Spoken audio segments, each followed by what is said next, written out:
Hello. How long? What? Um, day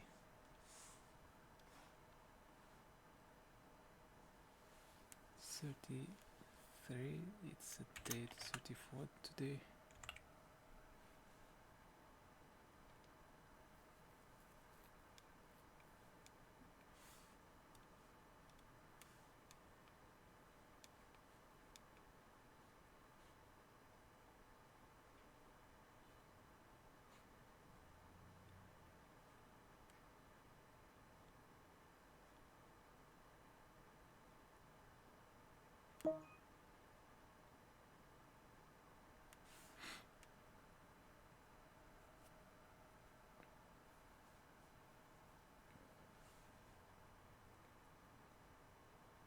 Doing 4:30 gone.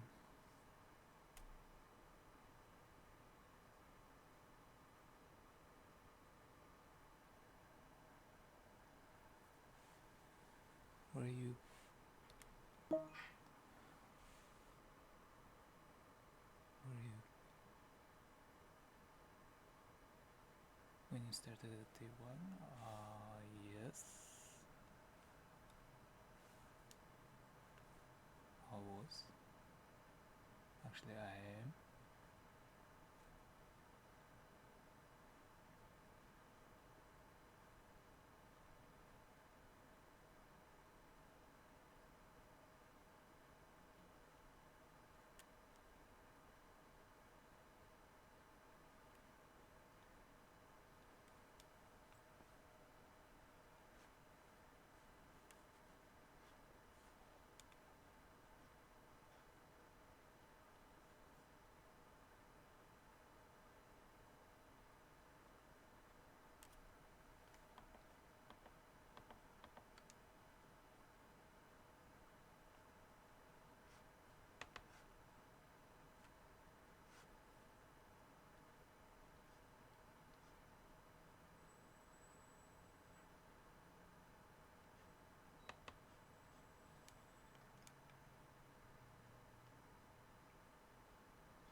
Yes, I want to make some animations.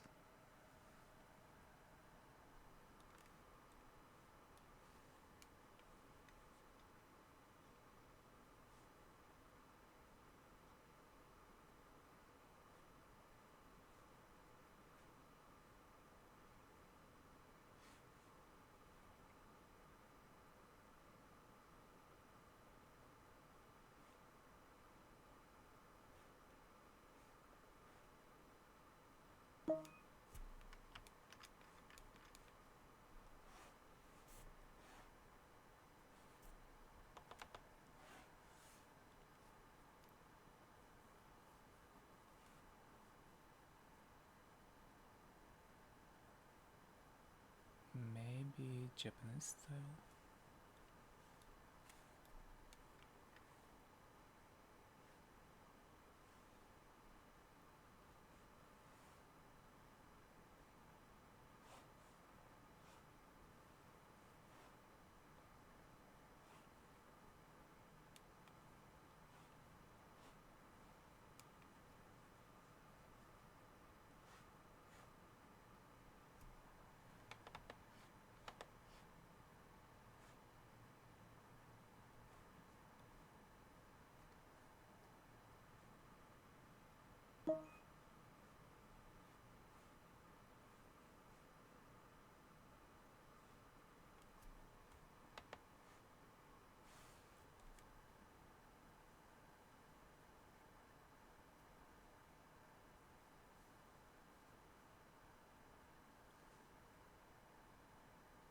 Can get behind?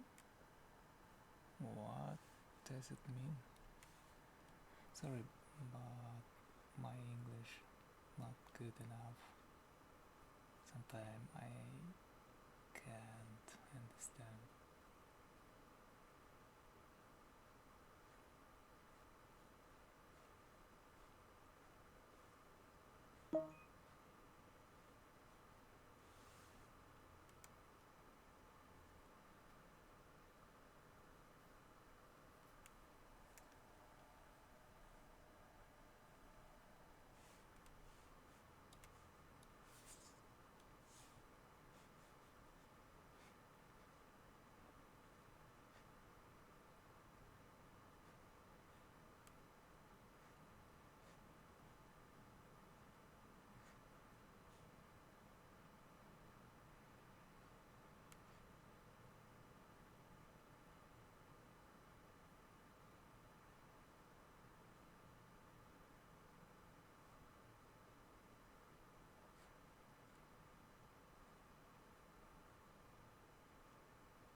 To be honest, I don't think I made any progress to make,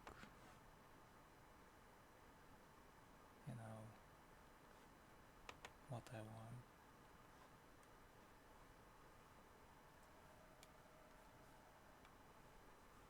I'm like practicing every day, but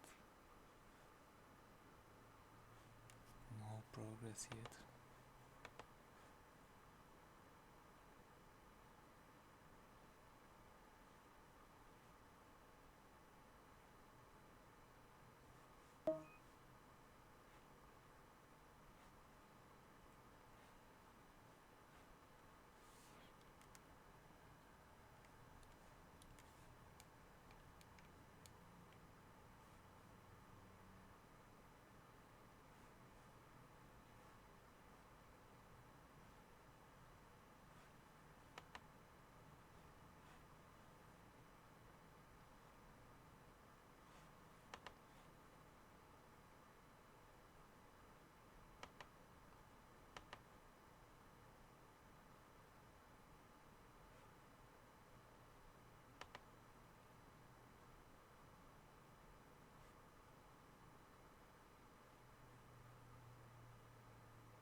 about you, poet Disrupt? Do you draw?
Oh my god,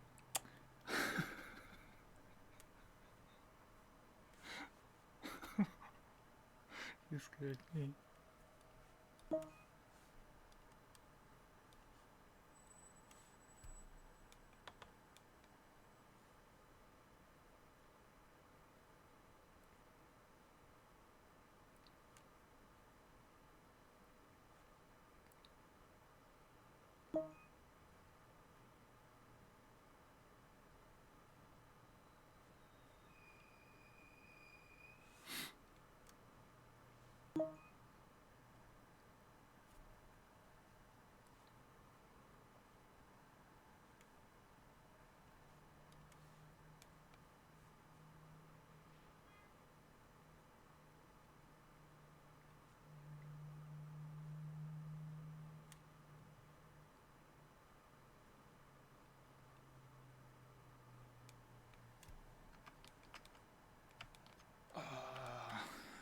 Every time. Short legs, long body.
Is there rain? Yes, I do.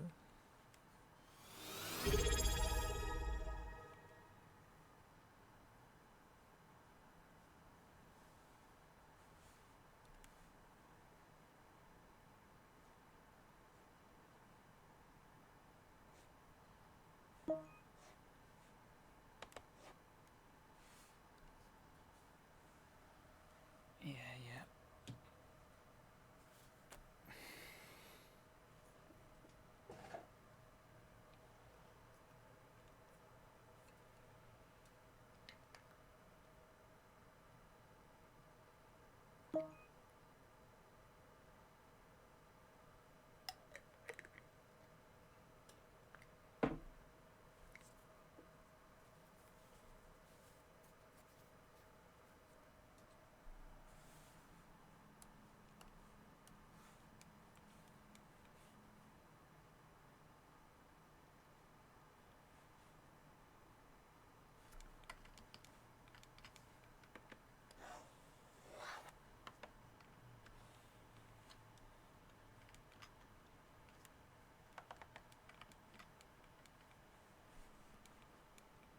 Um, no, no, no, no. 1, 2, 3,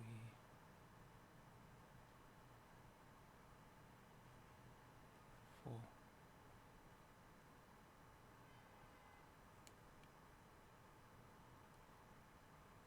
5, 6, 3, 4, 5, 6, 7.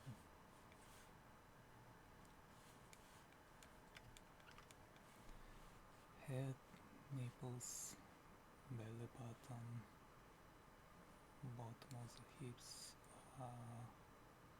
middle of the upper leg, bottom of the knee, hips, belly button.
knee is too long.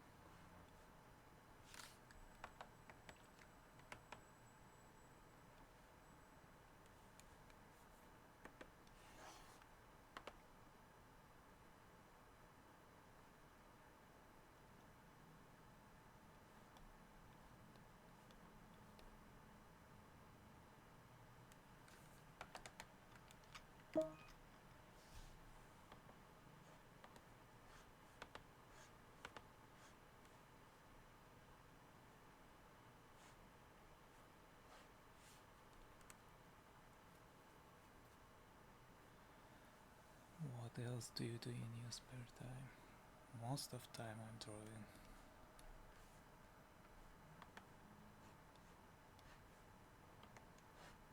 That's all what that's all what I'm doing at the moment.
Alright, I'm trying to make it perfect again.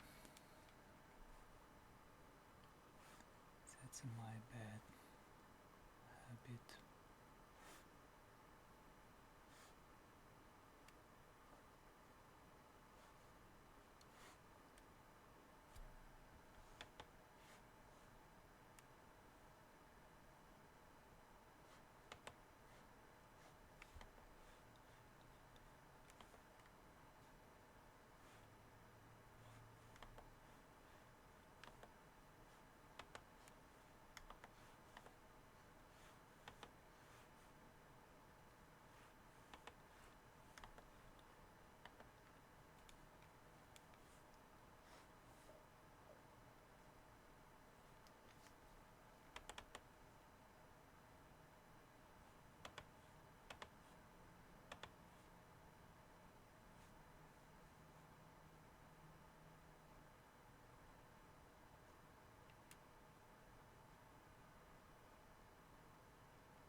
Yeah, sure. Thanks. I do.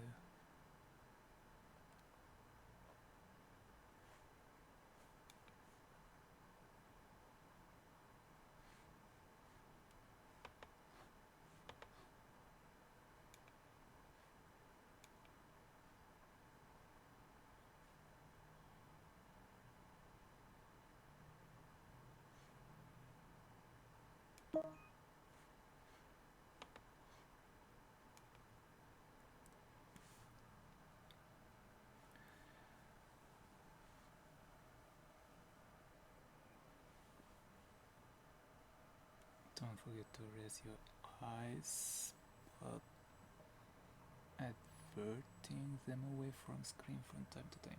Yeah.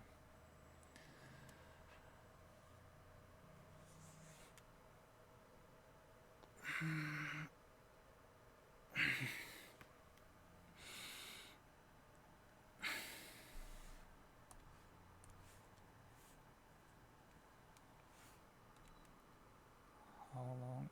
Almost 3 hours.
follow.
こんにちは、えもこです。今回は体の描き方講座ということで、私がいつも描いている体の描き方だったり、男女の描き分けポイントなどお話ししていきます。体を描くときは、まず棒人間のような当たりを描いてポーズを決めます。私はこんな感じで描いています。どうやってバランスを取るのかというと、体の各パーツの長さや大きさの比率を覚えて描いています。この比率はリアルな絵柄と漫画イラストで違ってたり、絵柄によっても違ったりするので、描きたいと思う上で一度比率を調べて真似してみるとうまくバランスが取れるようになると思います。というわけで今回は私の絵で比率を紹介します。6頭身は少年少女のような可愛い感じになって、7から8頭身は大人っぽくなります。キャラの年齢に合わせて頭身を変えます。立ち絵の場合は最初に頭の位置を決め、丸を描いて、その下に肩の線を描いて、ウエストの位置にも線を引き、股下の線も描きます。股下の線はお尻の幅に合わせて描きます。男性の場合はウエストとほぼ同じぐらいの幅にするといいです。この横線3つをつなぐとオリオン座みたいな胴体ができます。これは簡略化した描き方なので、リアルな絵を描きたいときは肋骨と骨盤を描くあたりに変えた方がバランスを取りやすいかもしれません。次に足裏の位置を決めます。足の長さは頭のてっぺんから股下の長さと同じくらいで、足がつくところに線か点で印をつけます。漫画やイラストの場合は股下を長くするとスタイルよく見えるので、股下の位置をやや上にしても良いと思います。さらに足裏の少し上のところに足首の丸を描きます。この足首の丸と股下の中間に丸を描きます。丸と丸を線でつないで、足先に三角を描くと足ができます。股下の横に手首が来るので、小さい丸を左右に描きます。肩の関節に丸を描いて、手首と肩の中間に肘の丸を描きます。丸と丸をつなぐと腕になります。手は顔と同じ大きさなので、頭の丸の4分の3ぐらいの縦幅をイメージして、手首から下に楕円を描きます。体のあたり、関節、肩と腰のラインを斜めにしてあげると、重心が片足にかかって少し動きのある自然なポーズになります。上から見たポーズだったり、下から見たポーズの時は追加で箱も描きます。当たりの描き方は他にもいろいろとあるので、自分に合ったものを探してみてください。アナログで描く場合は当たりを薄い線で描きます。下絵の線と同じ濃さだと線が混ざってペン入れが難しくなるからです。この棒人間に肉付けすると裸の人ができます。いきなり服を描くと体のバランスが崩れたり違和感のある絵になりやすいので、初心者の方はまず素体を描いてからその上に服を描くと失敗しにくいと思います。リアルな絵柄で描く場合は骨や筋肉の資料があると良いです。資料がない場合はネットで検索してもいいと思います。資料なしで等身の高いリアルな体を描くのは難しいので、描きたいポーズを家族や友達にしてもらったり、自分の姿を自撮りしてそれを参考に描くのもおすすめです。写真を撮るのが難しい時は日産人形やポーズアプリを使っても良いですが、関節が不自然だったりするので、できれば写真の方がいいと思います。資料探しにおすすめなのが Pinterest です。ただ著作権的に問題のある画像も出てくるので、参考程度にして模写しないように注意してください。写真などを見て描くときに注意しないといけないのが、あまりリアルに描きすぎないことです。イラストの絵柄に合わせてデフォルメしないと、資料を見て描いたところだけリアルになって違和感が出てしまいます。次は男女の描き分けポイントをざっくり紹介します。男性なら肩幅を広く、お尻を小さくします。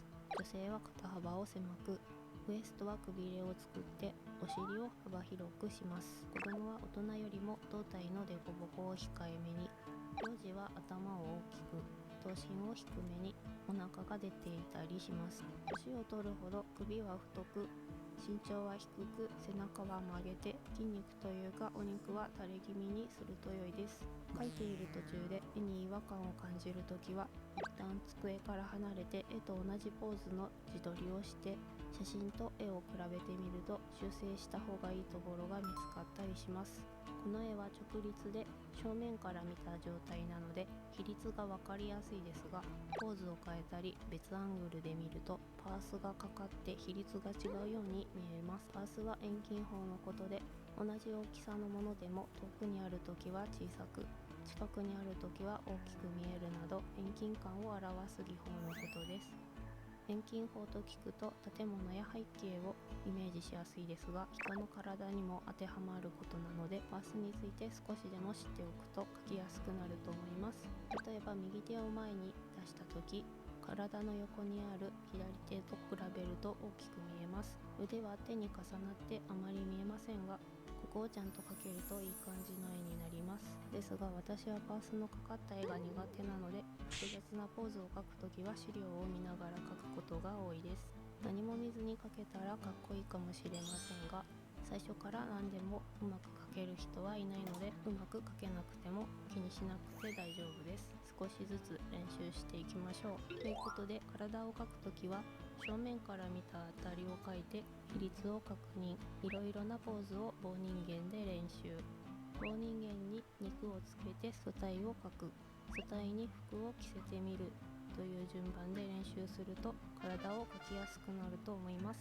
よかったら参考にしてみてください。エモコのお絵かき教室シリーズではお絵かきに役立つ講座やメイキングを公開しています。お絵かきが好きな人はぜひチャンネル登録よろしくお願いします。他の講座のリンクは動画の説明欄に書いておきます。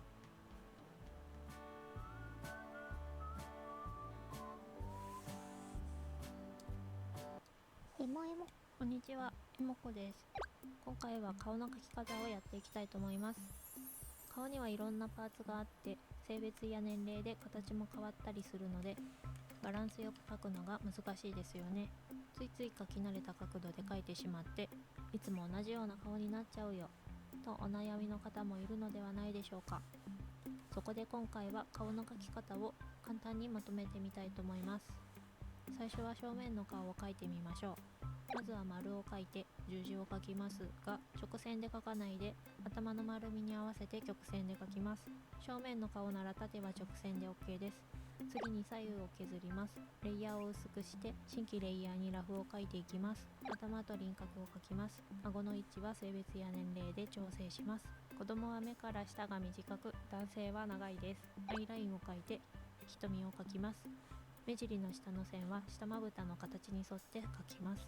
瞳が横や上を向くときはこの青ラインからはみ出ないように描きます。両目が描けたら左右反転してバランスを確認します。紙に描いているときは裏返して光に透かして確認します。十字線の下側に耳を描きます。次に目の中心と顎の下との中間に鼻を描きます。でもこれは鼻の下になるので鼻先にちょんと描くなら真ん中より少し上に描きます。鼻の位置を上にずらすと幼くなります。口は鼻と顎の中間くらいに描きます。これは下唇の位置になります。絵柄や好みによって鼻と口の位置は上下にずらしてちょうどいいバランスを探します。目を描き込んでいきます。リアル寄りの目も描いてみました。白目の上側に影を塗ります。瞳に1色選んで塗りつぶします。瞳の上半分を暗い色で塗って下は明るい色で塗ります。瞳の外側を濃いめの色で塗ります。お好みで下まつげを描いたり、リアルな絵柄の時は目頭や下まぶたの際など細かく描きます。髪色や服に合わせて瞳に色を足したり、瞳の表面にハイライトを入れます。あとは微調整して完成です。ここまで正面の顔を普通に描いてきましたが、実はもっと簡単な方法があります。お絵かきソフトのミラー機能を使うと簡単に左右対称の絵が描けます。クリスタの場合は定規ツールの対称定規です。キャラデザの時や真正面の顔を描く時によく使います。片側だけ描くのですごく楽です。最初は片目だけ練習して慣れたら顔にバランスよく描く練習が必要かなと思います。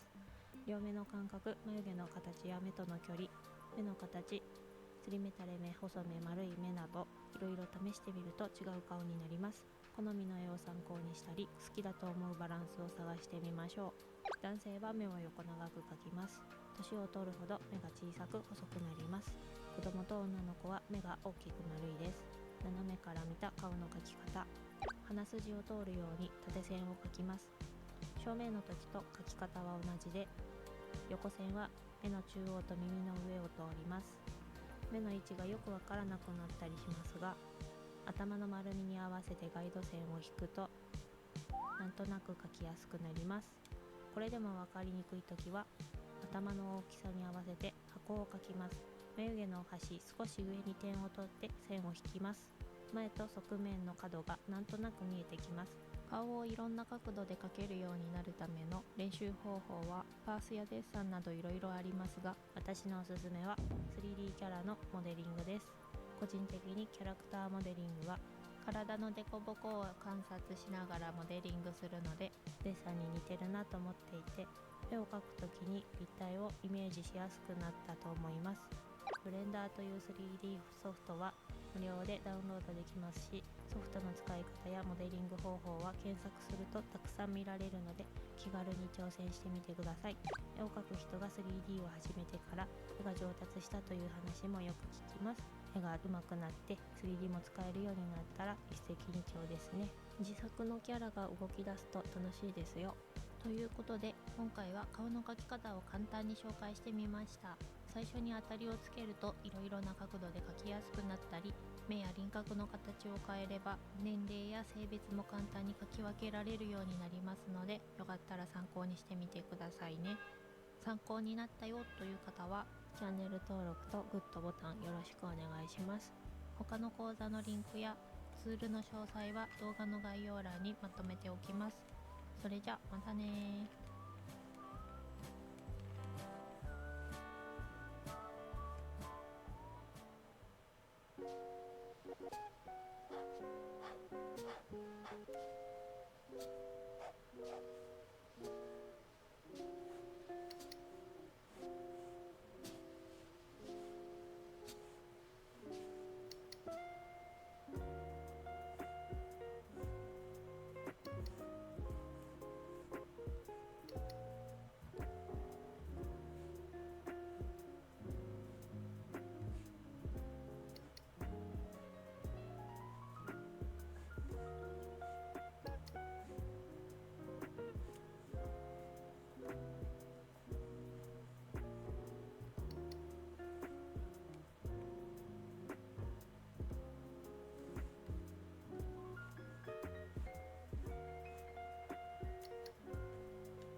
Hinata jumping up for a speedy backslide hit.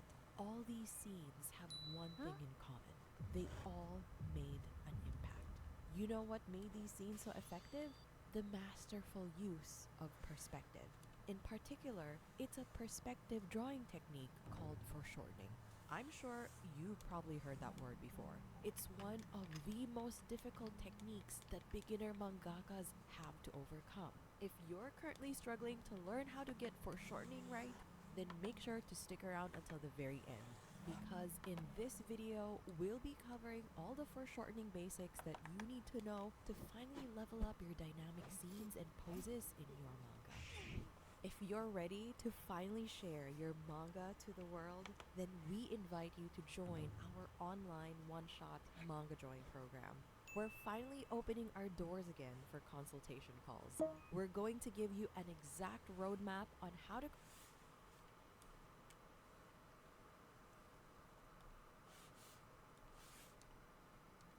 create your own manga with the guidance of pro-Japanese mangakas. They'll give you feedback live during our weekly Zoom sessions. Plus, you'll be in a supportive community learning with fellow aspiring mangakas who are just as awesome and passionate as you are. We will only be taking on 20 aspiring mangakas this term.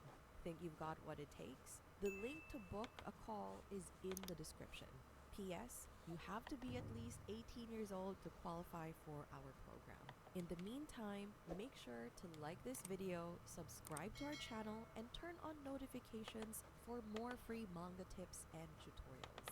Before we dive into foreshortening, let's first understand the concept of perspective.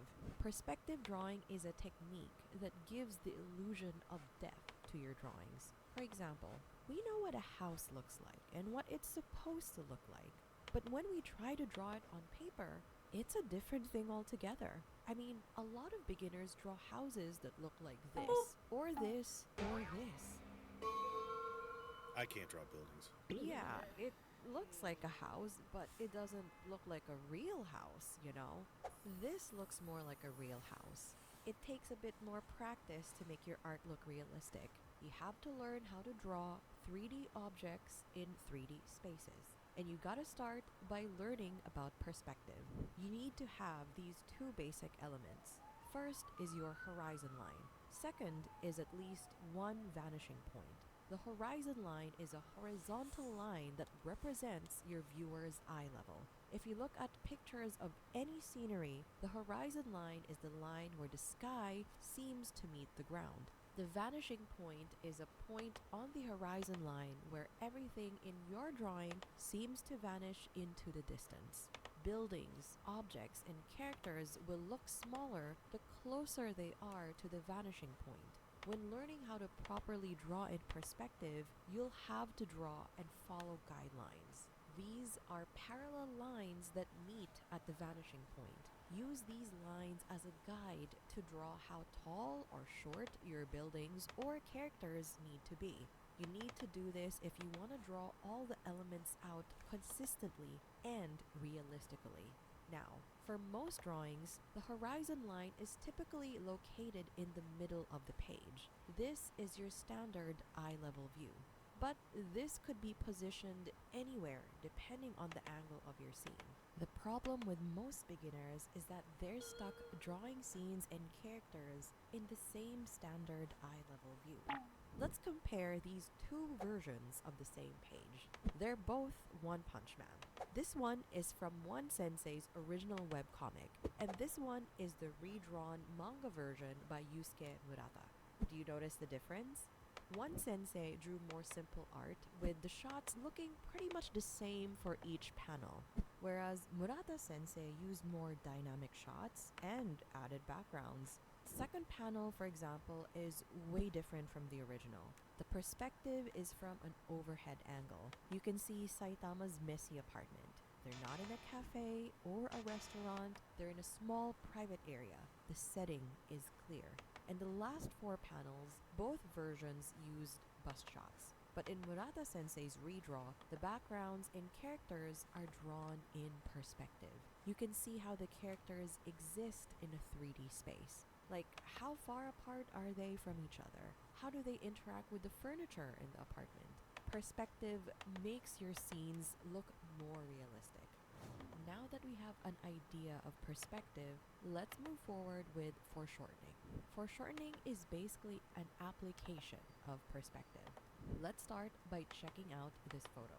This person is standing straight, perfectly still, and facing front. Now, look at this second photo and compare. The second image is an overhead view of a person crouched on her knee, reaching her hand towards the camera. Can you spot the difference between these two images? In the first image, all of the person's body parts look proportional. Both her hands and feet are the same size, both her arms and legs are the same length, and her head seems to be the normal, correct size for her body. That's because she's standing still and her entire body is in full frontal view of the camera. The camera is at eye level. But in the second image, the camera is at a higher overhead level. The person's right hand seems to be larger than her head and her left hand. It honestly looks like her hand is big enough to cover her entire body. But why? That's because this image is in a different perspective and the person is moving. Her pose is dynamic, with different parts of her body moving either closer or farther away from the camera. You see, objects that are closer to the camera appear bigger, while objects farther away appear smaller. This is how foreshortening creates an illusion of depth and perspective in your drawings. It's a visual trick that artists use to mimic 3D space with 2D drawings. Now, let's look at some examples in manga. First, look at this panel of Luffy. Luffy's thigh covers his torso and crotch area. That's because his leg and thigh are in direct view of the camera and blocking some of his body parts. How about this panel of Yona? Her upper left arm is extremely shortened and her forearm is mostly visible. That's because she's looking directly into the camera and extending her arm towards it. Now, look at this panel of Yuya. His fingers and knuckles curve over his palm. His forearm is shortened because it's close to the camera, blocking the end of his upper left arm. Have you noticed that at certain angles and perspectives, parts of the character's body appear shortened or are not visible at all? Whereas some body parts look bigger and block the others from view. That's foreshortening. When you think about it in terms of perspective, parts that are farther away are closer to the vanishing point. That's why they look smaller or seem to shrink or shorten. If you look at objects or people from any angle, you'll see that parts overlap. This is an important thing to remember when learning foreshortening. Parts will overlap depending on what direction the object is facing and how close these sections are to the camera. Let's take an arm, for example. Think about how an arm looks from different angles. The camera is at eye level. If that entire arm is in full view of a camera, as in stretching to the side, it'll be at its normal length, or its longest. If the arm seems to be halfway pointing at the camera or going nearer towards the camera, it should be half its normal length. And if the arm is directly facing the camera, it'll be at its shortest, or not visible at all because of the knuckles blocking the view. Now, if drawing an arm seems a bit too complicated for you, that's okay. As a total beginner, we actually recommend that you do not skip straight ahead to drawing body parts and actual characters. So, what do you start with? Our pro mangaka mentor, Naoyazawa, says that if you want to learn how to draw in perspective, you gotta start by learning how to draw basic shapes or forms in perspective first. And you gotta start by mastering how to draw boxes in different angles. It might sound really basic, maybe even a bit boring.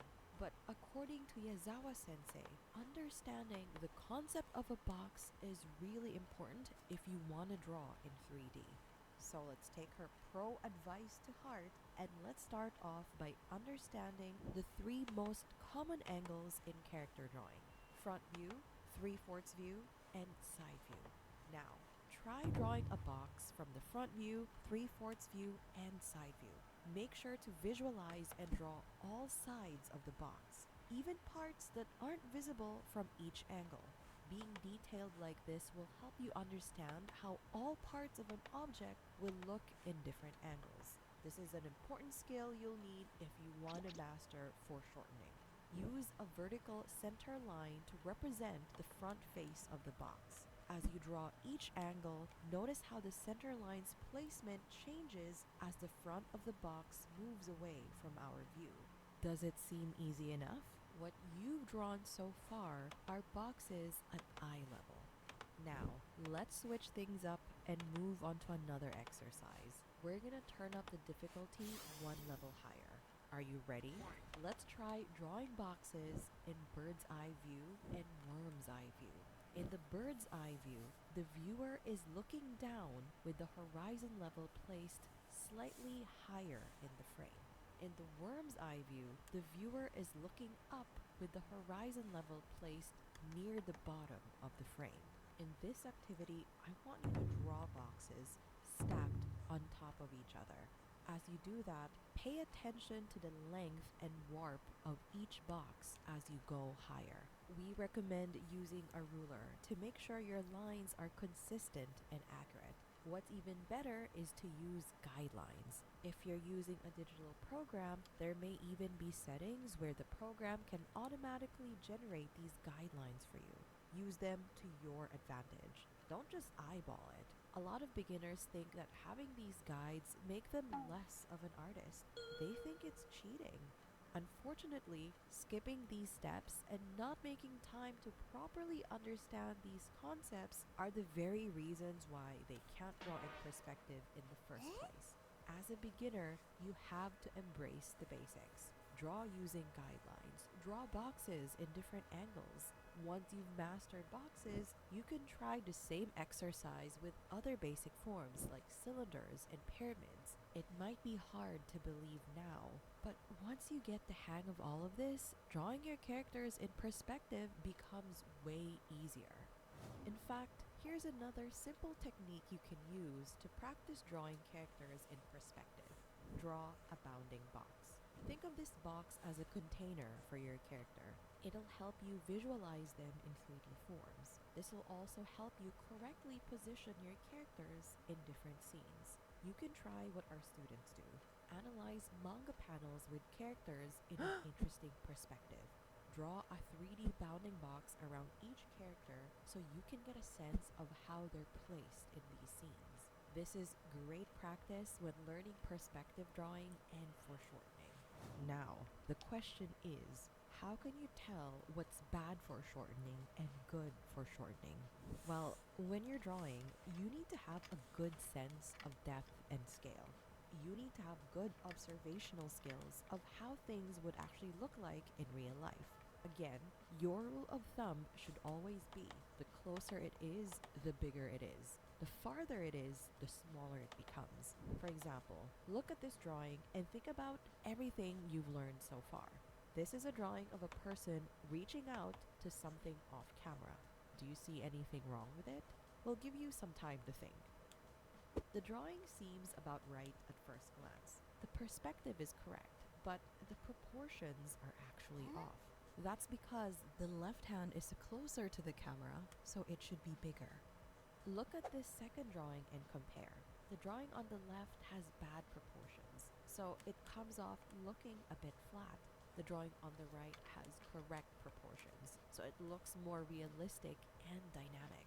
This drawing is an example of good foreshortening. If you want to get a better sense of scale and perspective, you can use this exercise our students do. Look at reference photos and practice breaking them down into simpler shapes. The best way to get better at perspective drawing and foreshortening is to draw from reference. That way, you can study how real bodies move and look from different angles. We encourage you to do this over and over again. And remember, copy with intention. As Yazawa Sensei always says, don't just copy the lines, understand the entire structure as you draw. Perspective, foreshortening, all these concepts can be difficult and overwhelming. But it's all worth it when you can finally put your ideas accurately on paper. Plus, You don't have to struggle through this alone. If you want a step-by-step guide on how to draw, write, structure, and create your own manga, then we invite you to join our online one-shot manga drawing program. You'll be working with pro-Japanese mangakas through weekly live Zoom sessions. You can ask them questions, they'll provide feedback on your output.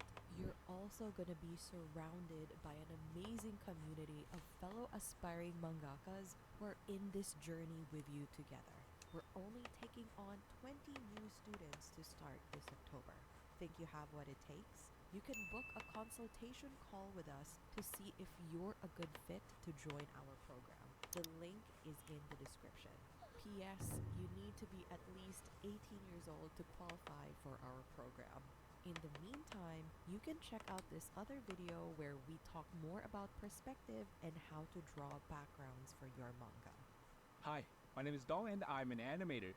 Smear drawings are an integral part of animation, no matter which country's industry you work in. I've been working in the Japanese animation industry for a couple of years now, so let's take a look at how we approach smears here.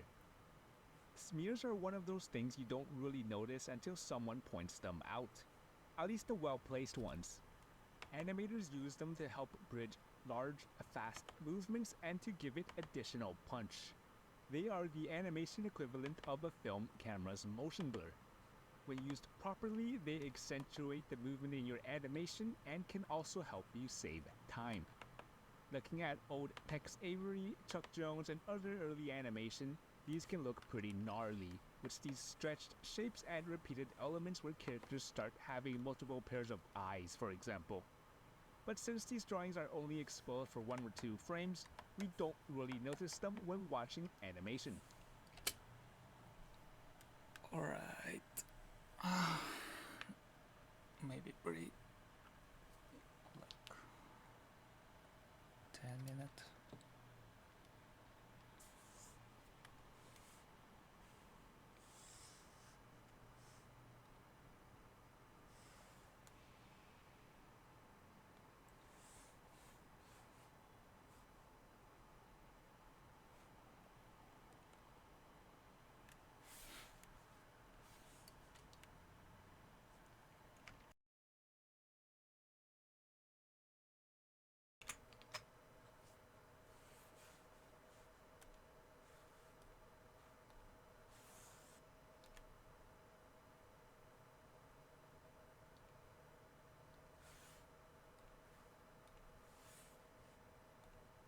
The main difference with how smears are approached in Japanese animation is that they tend to be much more subdued. I'm sure you have seen them with a lot of fast moving action scenes, and I have worked on a bunch of those throughout my career here. The lines are a lot more squigglier and less giant morphing shapes, but they still serve the same purpose. A lot of the time, how an animator draws smears just comes down to personal preference, but let's take a look at a couple ways that we can draw them. Here's a quick action study I did of a character swinging a bat. This is a pretty common exercise they make you do in animation school, and I think it's a good way to test your animation ability. If you work in the industry here, you will be animating on a baseball episode eventually. I myself participated in the A Sunny Boy baseball episode. It's an inevitability, like the beach episode. Although I never worked on a beach episode unless you count the Yojo Senki OVA where they bombed the Isekai Fringe in Isekai North Africa. It's sort of like a beach. Here our character readies up to swing her bat in A1, and the baseball itself is on the B layer, about to come down. In A2, she anticipates and pulls back. It's on threes with an in-between drawing in there. The ball also starts to come down here. In A3, our character makes contact with the ball. In A4, she follows through with her swing, and that ball is sent flying. In A5, she continues following through, and the ball flies out of frame here. Note that A3 and A4 are on 2s, but we go back to animating on 3s from A5. And A6 here is to help cushion that swing, with about 2 in-between drawings to bring this movement to a stop. If you like to see me animating this, I'll put a time lapse on my Patreon. More information at the end. Well, I think the animation itself is fine. The distance that the bat travels from A2 to A3 and then to A4 is so great that our eyes have difficulty keeping up with the movement. That bat almost swings 180 degrees in the span of 4 frames or so. One solution could be to just add an in-between, and instead of our animation being on 2s, we make it on 1s. But that's a lot of work, and contrary to what those people who use AI tools to make animation 60 frames a second think, more is not always better. The answer is to, of course, bridge that gap using a smear. One way to draw a smear is to elongate the object in motion, a bit like how they do it in Western animation. Make it big, but not too big. Our smear covering about half the space of the movement of the bat between our two keys should be enough. We can cap off the ends with these large serpentine lines that further accentuates the speed of the movement. Note that this drawing is on 2s. Smears should really be used on drawings held for 1 or 2 frames, as it's really something meant to be felt and not seen. If you want to add a smear to a drawing held on 3s, maybe think if an extra in-between could work better. After the shape is finished, it's also important to adjust the shadows to match the smear. Let's do the same for A4, since the bat covers a lot of distance here too. Note that while the smear changes the shape and volume of the original drawing, some aspects of the original drawing is left behind, like the straight edge of the bat, so that the audience can still read the object as a bat. I made a quick color mock-up so you guys can see the volume more clearly and get a feel of how it looks finalized.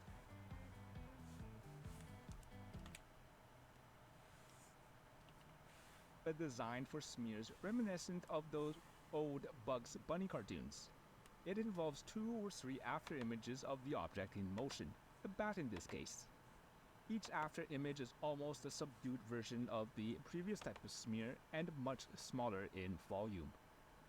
The squiggly sharp lines on both sides of the bat again further accentuates the movement. And we do the same for A4, making sure to match the arc of the movement of the bat. This kind of smear is great for these big arcing swings. They do feel cartoony and is a bit rare in Japanese animation, but I've seen them used here before to great effect.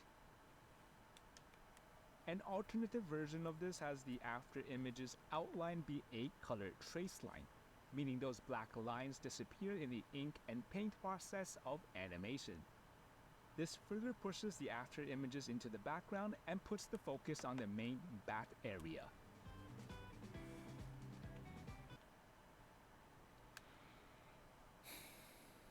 Common way you see animators here approach smears. It consists of these sharp, thin zigzag lines like you see on the seismograph during an earthquake.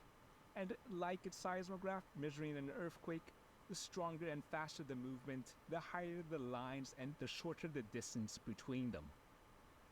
Make sure to also match the nature of the movement. Here, for example, the bat moves the fastest the further away from the pivot point, which are the character's hands. That's why the lines on the edge of the bat are much longer and intense. To help improve design, make sure to vary up the wavelength and amplitude. Match the shadows, and let's also do the same for A4. You've probably seen a lot of these if you watch anime. These don't work as well in bridging large movements, but they do help accentuate really fast ones.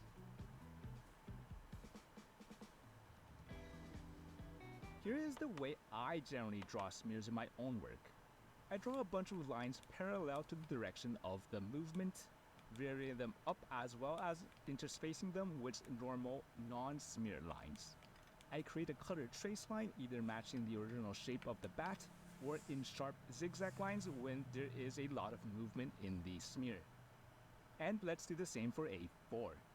I learned this from director Tachikawa when I worked on Decadence. This is essentially how he approaches them. This way of drawing smears gives us a much more subdued version of the previous type of smear, and I think it's a much more elegant way of drawing them. And with the color mock-up, I think you can see what I mean.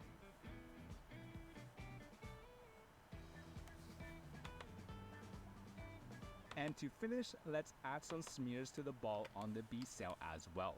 So it's a bit hard to add smears to something when it's coming straight at you. So for drawings like B4 here, we can use some speed lines surrounding the ball to give it the feeling of motion. And for B5, let's use the seismograph way of drawing smears with the huge, sharp zigzag lines. Remember to match the shadows as well, and let's check it out. Pretty cool, eh? Alright, that's it. Thanks everyone. I hope some of you have learned something today. This channel is supported by my Patreon members, and if you'd like to help keep the channel running, links are down below. Members get some extra content every month for as low as $1. Other than that, check out my social media, and I'll see you next time.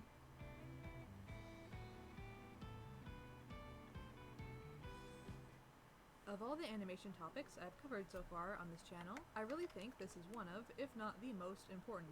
Not only because you'll probably use it a lot and it looks cool when done well, but also because the same motions can be used to animate a bunch of other things. More on that later. Let's start simple and easy. For short hair or fur that's stylized like this, you can first draw your two keyframes, one with all the hair going one direction, and the other going the other direction. Then add some in-between frames, using slow in, slow out. In other words, have most of your in-between frames very close to the keyframes you started with, so every time the hair or fur swings one direction, it slows to a near stop before swinging the other direction. This animation is very simple, but works well. Say you have this cat character, and you want the wind to be coming from the left or the right. Generally, you can get that effect by having the fur on each side of the head have opposite motion. When the fur on the left goes up, the fur on the right goes down, and vice versa. For the effect that wind is coming from the front or back of a character, the sides can instead mirror each other, going up and down at the same time. If you try these same steps on something like a long strand of hair, it's probably not going to turn out great. Instead, it should look more like this. This motion is also useful for cloth, like how I used it here to animate a cape, as well as sometimes a base for something like a tail. So here's how to create this effect yourself. Regardless of what you want this to turn into, it's best to start with a simple line, much easier to work with and understand. The first frame is an S-curve with a smaller top than bottom, and be sure to draw in a point for the strand to connect to, so that this looks like it's attached to something and doesn't end up flying around all over the place. Now, imagine that there is an invisible force pulling on just the top part of this S. In the second frame, the top curve will be pulled further out this way, and the lower curve trails behind, loosely following a curved path. Next, the imaginary force will continue to pull, and at this point, the entire strand might end up looking more like a C-curve. You don't have to do this perfectly, but try to keep the length of the line roughly the same in all of your frames. Also, notice how in these frames, the pull travels downward, leaving a lot of space on top for a new pull to start. Each new pull starts at the top half of the strand. The invisible force will now let go of the first place it grabbed and start pulling the strand in the other direction. Again, the pull will travel outward and down, and the tail trails along. Then it gets to the C-curve shape again, and a new pull starts again on the top. At this point, you should be able to reconnect the animation back to the start so that it can loop. Sometimes you can do this really easily, and other times it might take some trial and error and adjustments. Here's the animation in slow motion. What's nice is once you've got this down, it's not very difficult to do again. Feel free to try out adding some extra frames and variations on the movement. Maybe adding more frames where you want the motion to slow down. From here, you can figure out what kind of detail you want to add. If this is a long strand of hair, it helps to treat it like a ribbon, and have some thin sections of hair that break away. You could also turn this into a braid, a clump of fur, something like the things I mentioned earlier, or you could even try using this motion as a base for a full head of long hair. Like with the single strand, include hair that breaks away and gaps inside the hair shape. If you want to use this type of motion on the cat, it's best to not destroy yourself animating each and every clump of fur separately. Instead, group together larger sections and have them follow the same curving motion together. One more way you can animate long, thick hair is starting with a curvy wave effect. The waves travel down the hair. Draw the person's full head first, not just their face. That way, you won't accidentally forget about their skull that should be underneath the hair. Applying the basic wave animation to this head should look like this. Waves traveling on top of the shape and on the bottom, starting at the head and moving down to the end. Make sure your animation loops in a way that the motion continues in the same direction and doesn't reverse back like a ping pong effect. This is just a base for the actual animation, so if you can, lower the opacity and create a new layer on top. Reference the simple version, but do your best to make the shape of the hair more interesting and less repetitive, and add details to make it actually look like hair. Here's a test animation I did that didn't work well because I accidentally created the ping pong effect. Compare that to this one, and you can tell the difference it makes when the motion stays continuous in one direction. That should be all. Here's a couple of other animation tutorials that you might find interesting. Thanks for watching! Timing charts. It is an essential tool in animation. It helps you plan the movements ahead of time.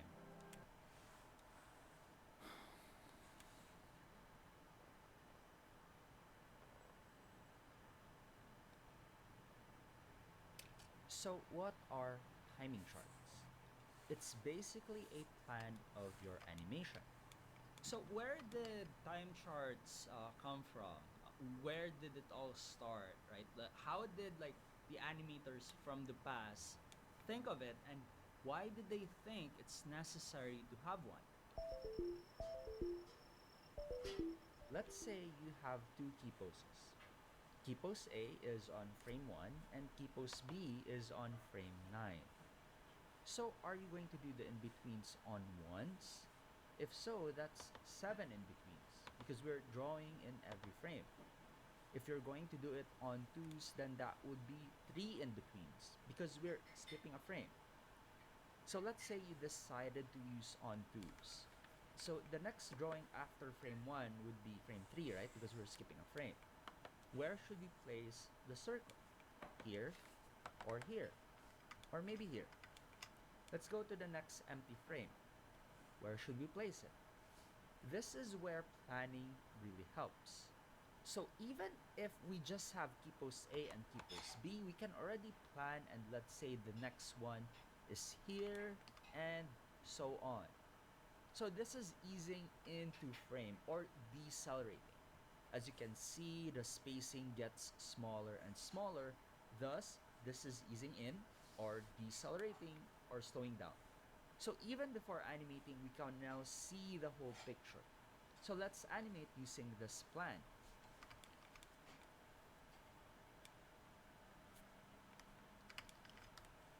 So I don't really know the actual history of this, so I can only assume or make an educated guess.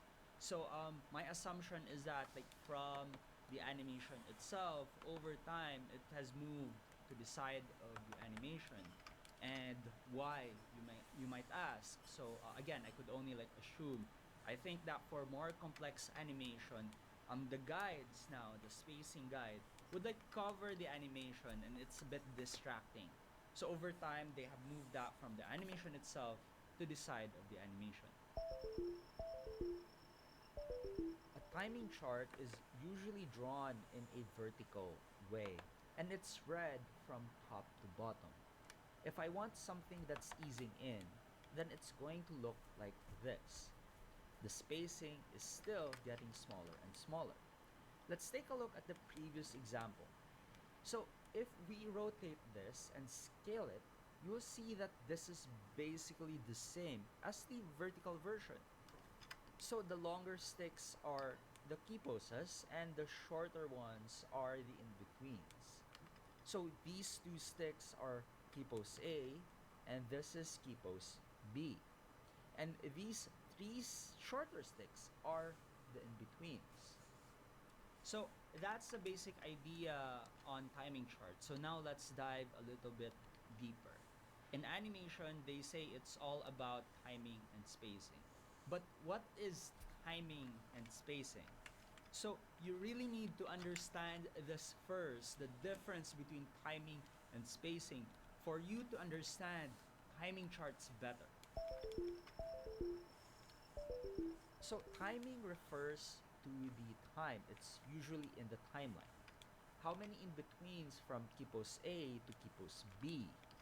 Is it 3 in-betweens or 5? Will you animate on ones or on twos? Will there be holds? The answer to these questions would affect how long the animation would be.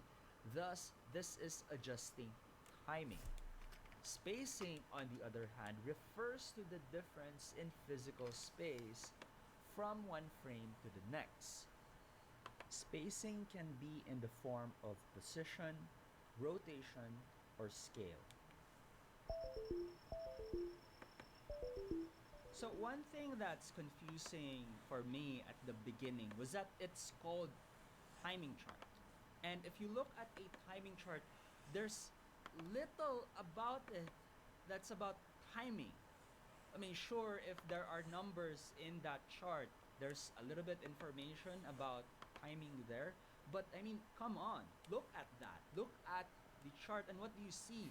You see the spacing, right? So the timing chart is actually a spacing chart. So if I'm the one who's gonna name that, I'm probably gonna call it spacing chart, because what you see, that's the guide for the spacing. So most beginners confuse this for the timing. This is not the timing. So this is read from top to bottom, right? And as you can see, the spaces between them gets smaller and smaller. You might think that you also need to do this to your timing in your timeline to make it like this, that it's also getting smaller and smaller. But this is wrong. So whenever you see a timing chart, the timing is usually equally spaced out. So we have 5 drawings. We are animating on 2s. Frame 1 is a key post. We'll put the number on top and circle it. Frame 9 is also a key post. Let's put that number below the last line and circle it. The circle would indicate that these two are key posts. These frames are these in the timeline. And let's put a number to the in-betweens. 3, 5, and 7. As you can see, they are equally spaced out in our timeline. So what this spacing in our guide refers to is the spacing from one drawing to the next. So in our guide, frame 3 is placed at the middle of frame 1 and 9, or the half of frame 1 and 9. So in the animation, frame 3 is also at the half of frame 1 and 9. And from there, you'll see the spacing from 3 to 5 is much smaller than the spacing from frame 1 to 3.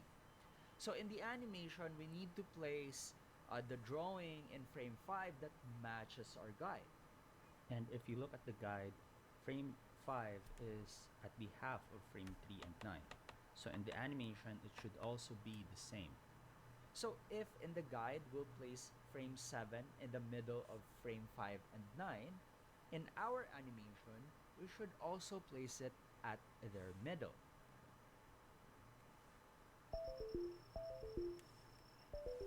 But if you're working with someone else, like let's say you're working with another animator, and let's say that the way you divided the task is that you're gonna do the key poses, and this other animator is gonna do the in-between. So you just do the key poses, and you send that to the other animator, and then you included also the guide or the timing chart.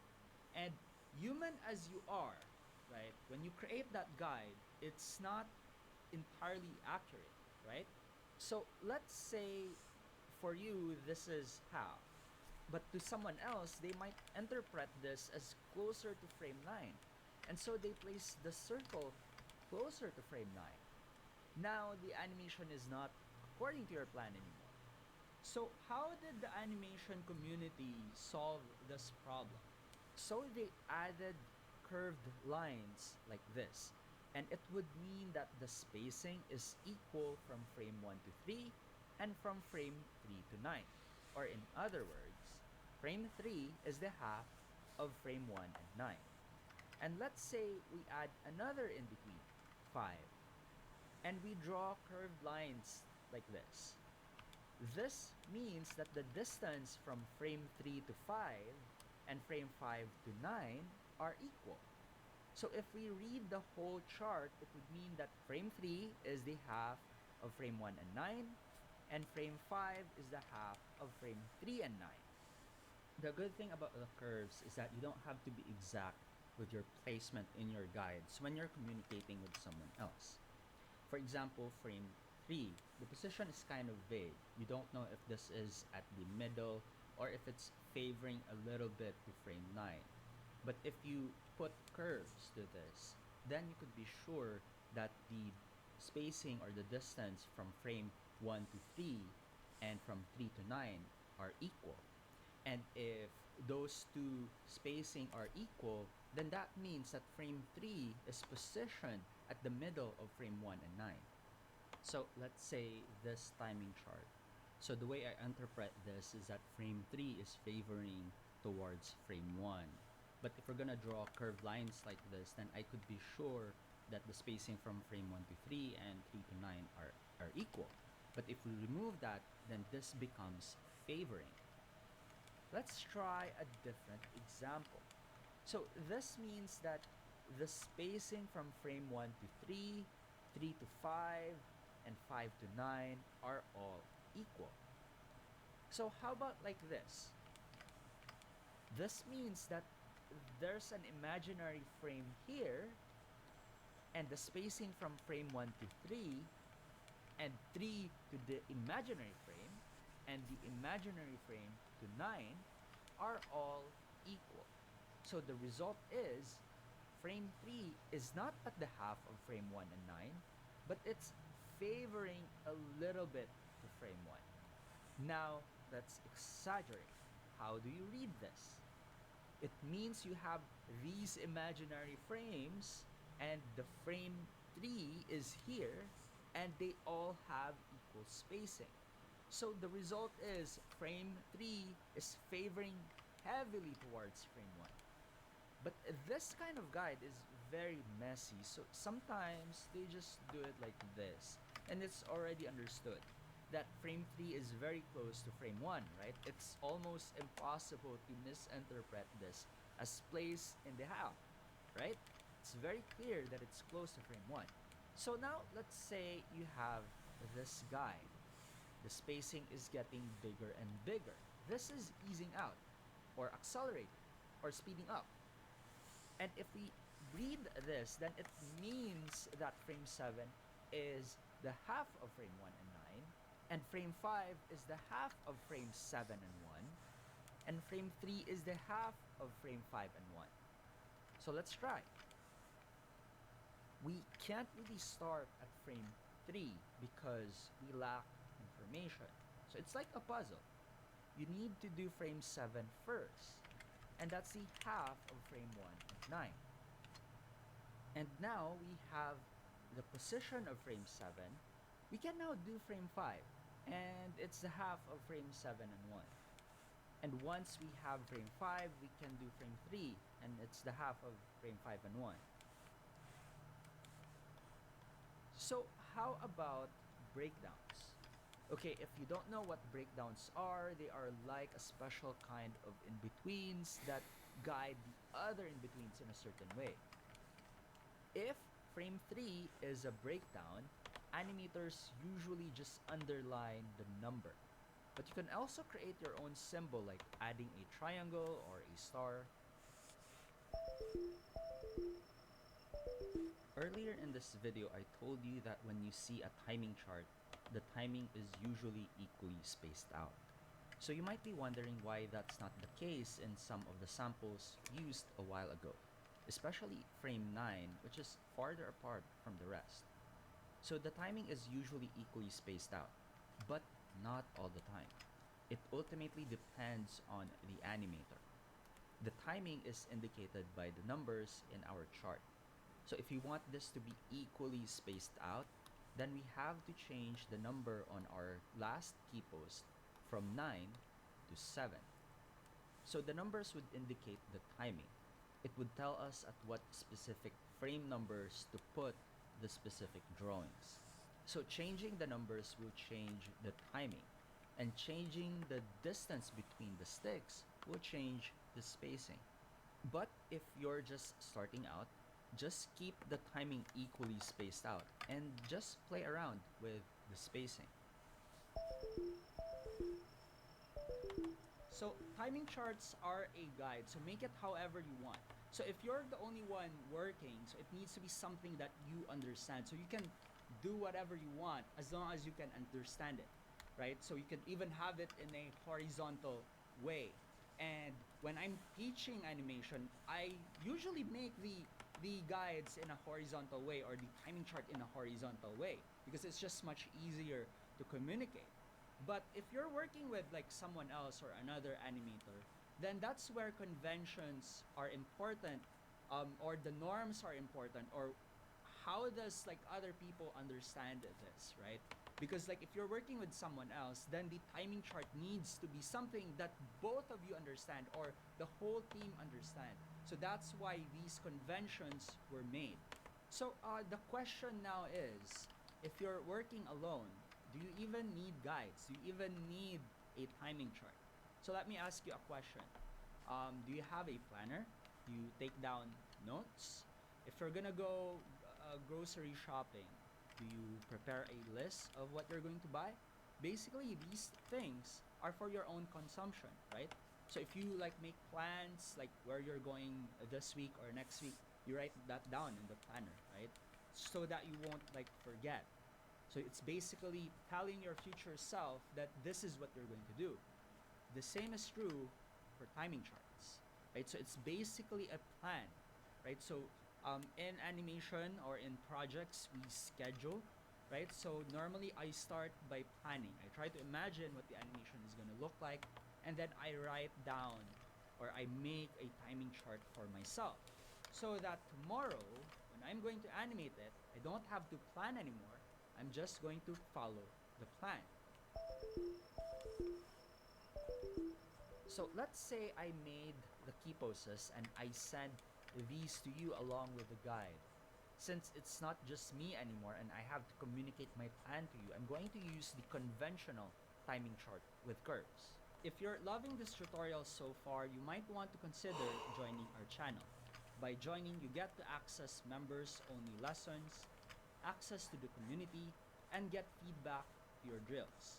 If you're interested, click the join button below or click the link in the description. Now let's get back to the tutorial. So this is key pose 1 and this is key pose 11. This is easing in.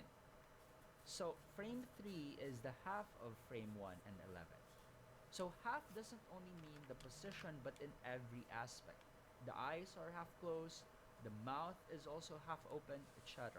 So I'm just going to mark green on our chart on the frames that we have already finished. And since frame 1 and frame 11 are key poses, they are already provided, I am just going to mark them green too.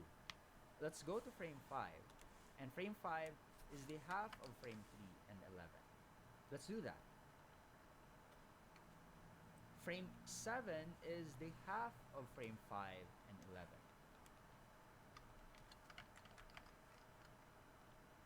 Then lastly, let's go to frame 9 and get the half of frame 7 and 11.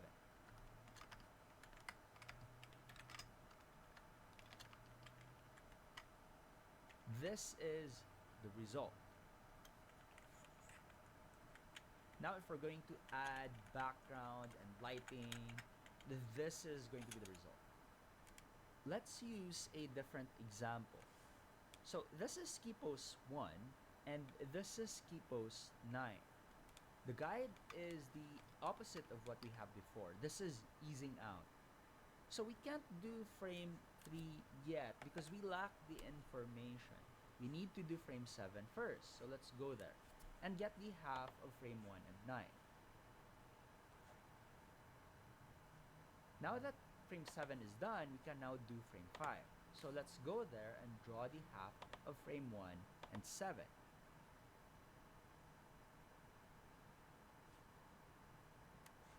And lastly, let's go to frame 3 and get the half of frame 1 and 5.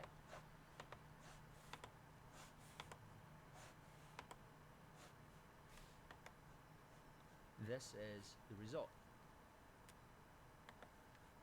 Let's use a different example. So I'm going to demonstrate using the main animation first and just do the details and the hair after. So let's start without the details and the hair. So this is key pose 1 and this is key pose 27. This may seem complicated, but it's not really that hard. This is easing out then easing in. So we accelerate, maintain speed. As you can see, these frames have equal spacing, thus it would feel like we're just maintaining speed in these areas. And then lastly, we decelerate. So there's a lot of curves here, but if we start at the outer part and move towards the inner curves, then it's gonna make it a lot easier. This also tells us the order of how we'll draw the frames, which frames we should do first, etc. So we can't do frame 7 first because then we would need frame 9 to get frame 7. And we can't do frame 9 because then we would need frame 13. So that's why it's easier to look at the outer side of the curves first so that you'll know the first frame that you're going to do, and that's frame 13. It's also the only frame that's not dependent on any other frame aside from the key posts 1 and 27. So other frames like frame 9 is dependent on 13. So frame 1 is already provided, but it needs 13 so that you could get 9. 17 is also dependent on 13. It's also dependent to 27, but 27 is already provided. Frame 15 is also dependent on 13 and 17. So you needed 2 frames here that's not like created yet, so you really can't do 15 first. And 11 is also dependent on frame 9 and 13, and frame 9 and 13 are not done yet, so you can't do frame 11. So the only possible frame that we could do here is 13, because with 13 you need 1 and 27, and those are already provided. So 13 is the half of frame 1 and 27. So when we say half, it's half of everything. The animation here involves camera movements. So imagine we're looking at the character from the top view. And let's say this is the camera. So this is frame 1 and this is frame 27. Notice that not only the character moved, but the camera as well. So when we'll do frame 13, it's going to be half of the action plus half of the camera movement. So let's do that. Now that frame 13 is done, we now have more options on what we can do next. We can either do frame 9 or frame 17. Both of those frames are already possible because 13 is done. I'm going to do frame 9 first. So 9 is the half of 1 and 13. So now that it's done, we can do frame 7 or 11. I'm going to do frame 7 first. And it's the half of 1 and 9. Then I'm going to do frame 11 next, which is the half of frame 9 and 13.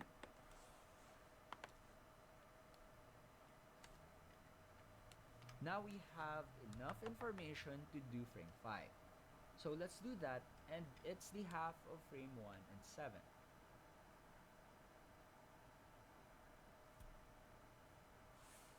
Let's do frame 3, and it's the half of frame 1 and 5.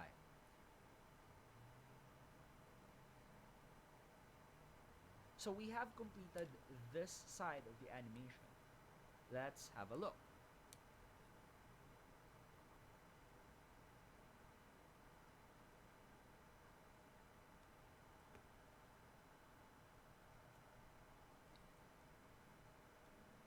So next, the only possible frame that we can do next is frame 17. So let's do that.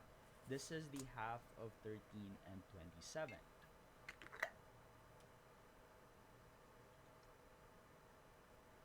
From here, we can either do frame 19 or 15. I'm going to do frame 15 first. It's the half of frame 13 and 17.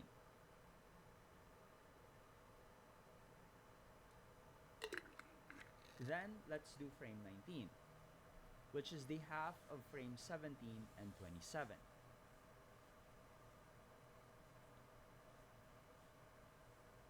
Then let's do frame 21, which is the half of frame 19 and 27.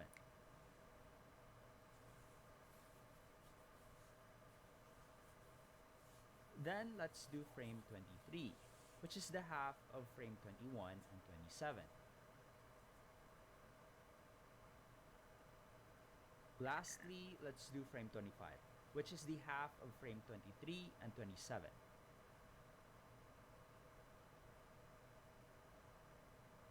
This is the result.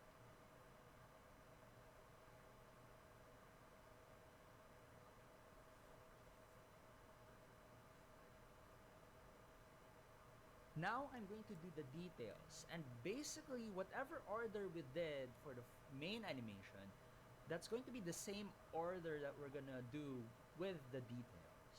So I'm just gonna make the time lapse super fast because basically it's just the same order that we did with the main animation.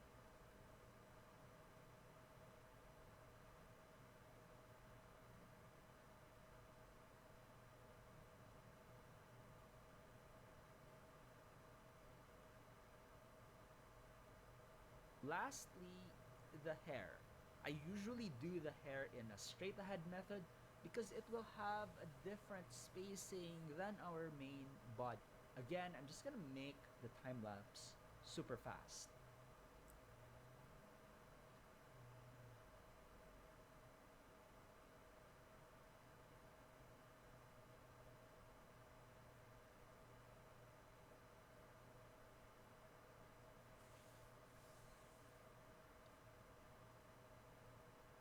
And this is the result.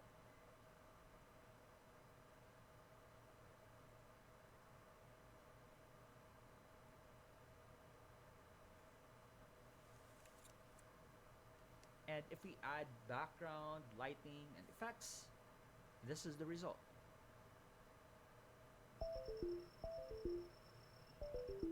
So a timing chart can only hold 2 key poses at a time. So what do you do if you have multiple key poses? You also need multiple timing charts. In this example, frame 1 and 9 are key poses. And by the time you reach frame 9, a different set of timing chart will be used. And in this timing chart, the key poses are frame 9, which is now above, right? And it's this frame. And frame 15, which is the one below, it is this frame. And by the time you reach frame 15, you will now have a different set of timing chart to use. And the key poses in this chart are frame 15 and frame 21. So this timing chart refers to frames 1 to 9. And if you look at the graph, the way you read this is that frame 3 is the half of frame 1 and 9. And frame 5 is the half of frame 3 and 9. So we can't do frame 5 first because then we would need frame 3. So the only possible frame that we could do is frame 3. So let's go to frame 3 and get the half of frame 1 and 9. But before we do that, take a look at the graph. Take a look at frame 3. This is underlined, so this signifies that it's a breakdown. And we have some notes here to delay the foot. So let's delay the foot and everything else on halves.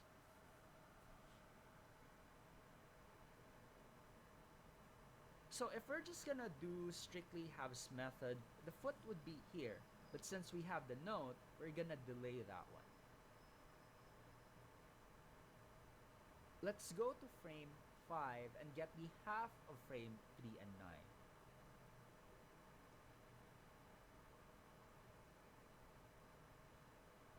Let's go to frame 7, but wait, there's no curves.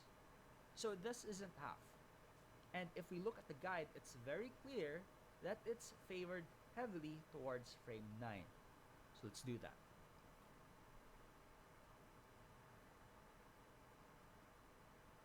So once we go to frame 9, you'll see that we have a different set of timing chart now. This is for frames 9 to 15. So we need to do frame 13 first before 11. So frame 13 is the half of 9 and 15. But wait, this is actually a breakdown. And there's a note to drop the foot. So if we just do the halves method, we'll place the foot here, right? It's the half. but there's the note to already drop the foot at this point. So let's do that. And for the rest, let's just do halves because there's no other notes, right? So let's just do halves.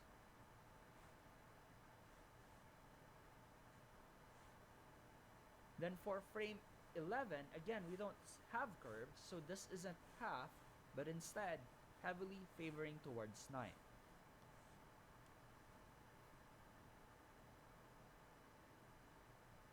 And once we reach frame 15, we'll have the final set of timing chart. So this is for frames 15 to 21. So I hope by now you already know how to read this. Frame 17 is the half of frame 15 and 21, and frame 19 is heavily favored towards 21. That's how you read it. So let's do that. Let's go to frame 17 and get the half of 15 and 21. There's no breakdown notes, so you can be sure that this is just a straight half.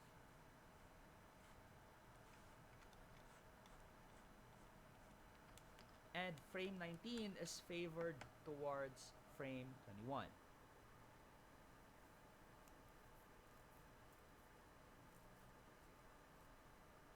And we're done.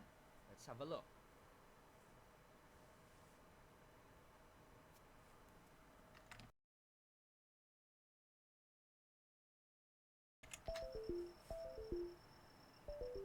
So if you finally understood timing charts because of this video, please leave a comment telling us that you finally understood timing charts. It means the world to me that I've helped someone understand an animation concept. So if you like this video and this helped you, please let us know. Also, if you still don't understand timing charts, then you could also leave a comment and ask us a question, and we'll try our best to answer it. It's a bit harder to explain in the comment section, but we'll try our best.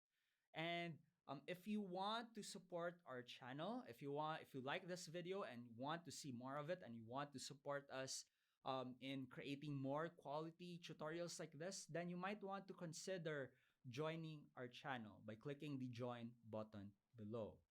By joining, it's like hitting two birds with one stone. On one side, you get to support us.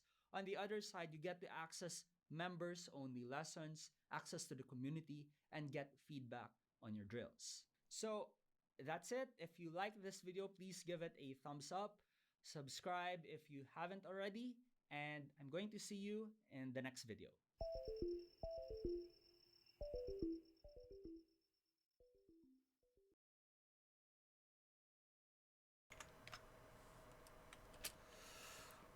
Alright. Let's make a break maybe.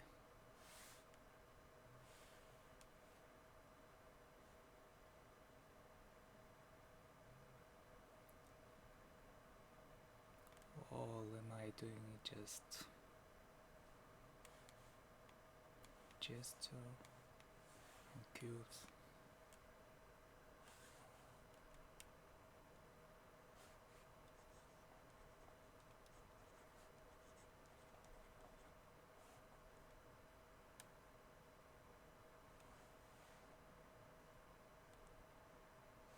Hello.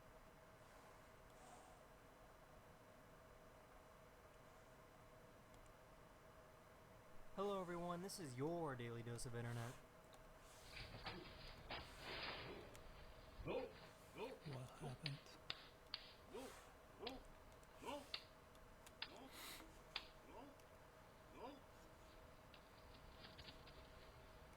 He managed to. Hello everyone, this is your daily dose of internet.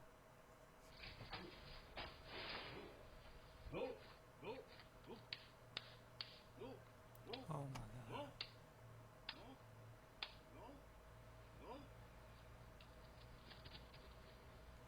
He managed to get inside his car and safely escape from the bear. A skateboarder passed away but wanted a custom gravestone so that his friends could have fun when they visit him.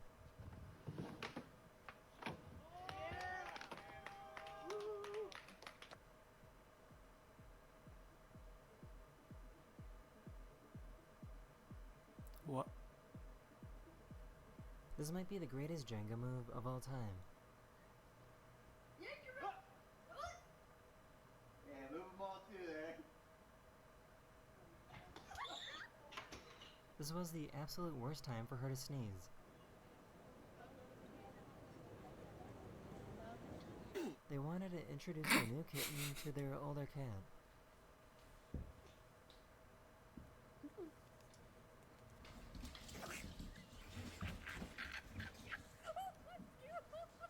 So why is the zipline so aggressive?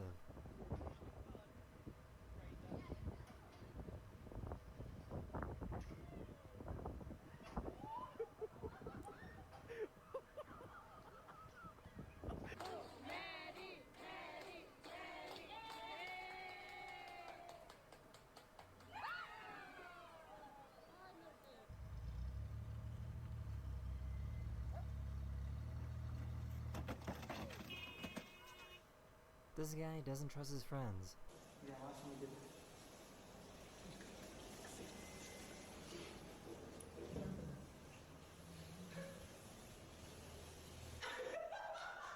This service dog can help out when she goes shopping.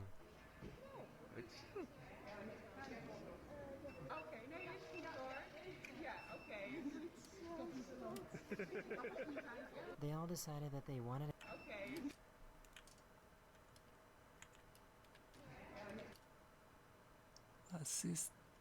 Assistant.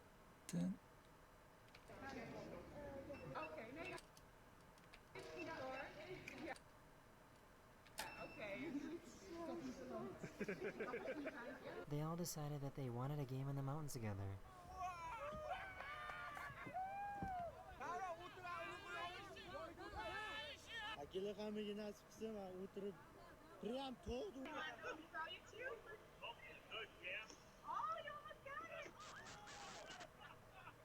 She dropped her phone in the sewer and needed help getting it out. Oh, is that it? Oh, on that side? Wow. Well. Oh, no way!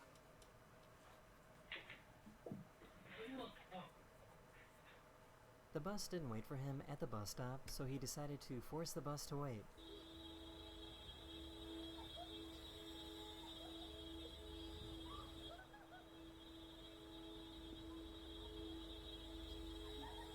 A police officer arrested a delivery driver, but was still able to deliver the food. Hello.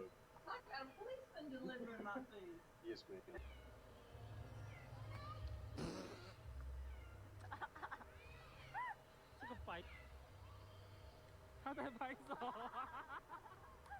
This is what happens when you celebrate your birthday at a fancy Italian restaurant. Birthday! Happy birthday!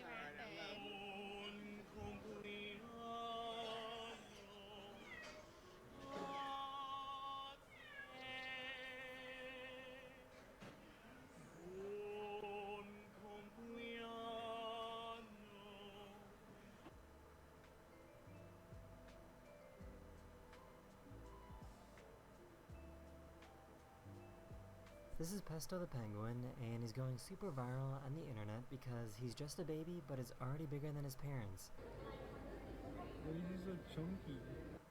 Imposter. This artist knows how to paint by using light.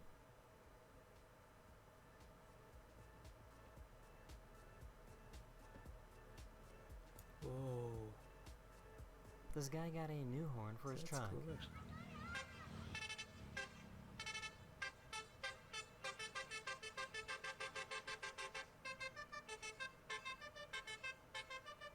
This band decided to randomly take over a gas station and start jamming out.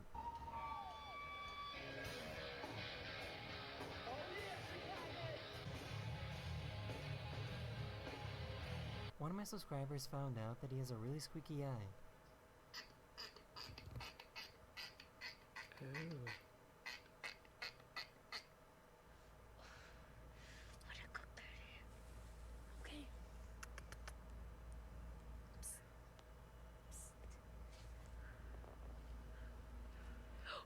Oh. Okay. The zoo decided to have a gender reveal for one of their pandas.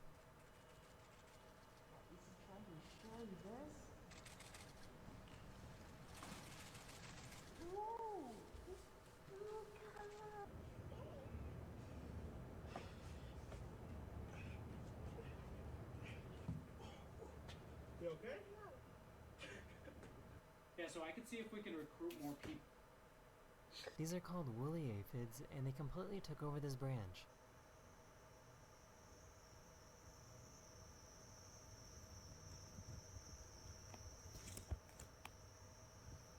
So why does this bird sound like a dinosaur?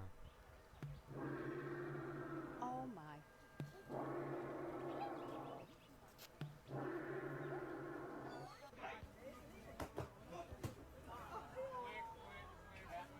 Whenever their vacuum gets clogged up, they ask their raccoon to help out.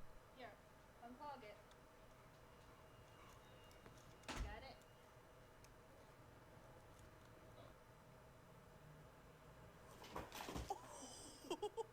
His child got stuck in a claw machine.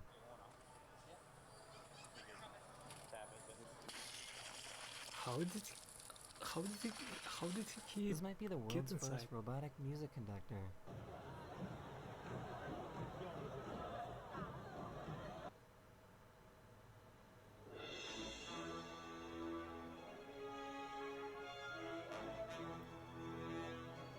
It looks like an employee at the train station fell asleep on their keyboard.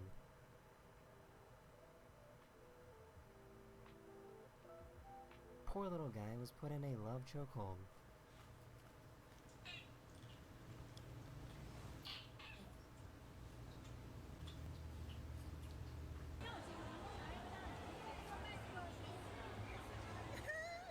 There's nothing stronger than a baby's grip.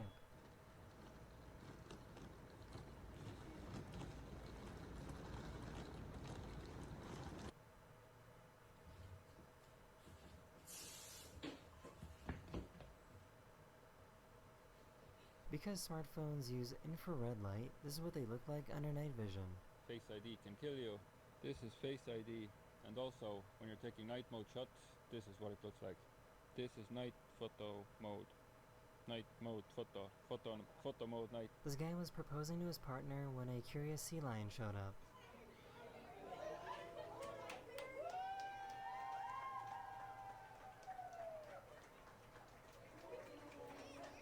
Playing volleyball with a heavy medicine ball looks intense.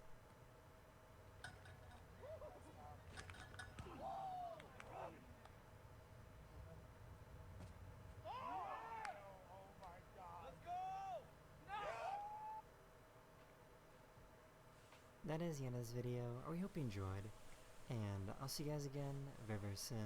Later.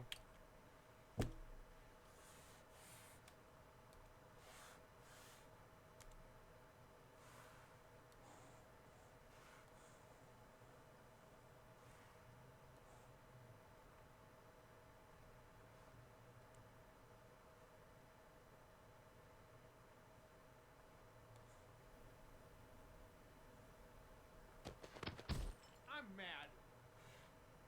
And bleeding. Tom and Jerry made 60 FPS using AI. Interpolating pixel art with AI. Even a simple animation can be made fluid and lifelike using AI. Boost your animation to 60 FPS. AI's Enhance. Animate to 240 FPS. What Mulan would look like in 60 FPS. 5 million views. Just fuck it, right? I'm an animator. Why try? Press a button. He does it all for you. Hey, hey Google. Animate this video. Sure. Now playing sorry about your piece. Oh, it's not what I just don't get it. I don't get it. This is the Mario in Unreal of animation. A complete slap in the face to the animator. I can give you several reasons. Hell, I can make a whole ass video about why this looks so bad. You know what? I think I will.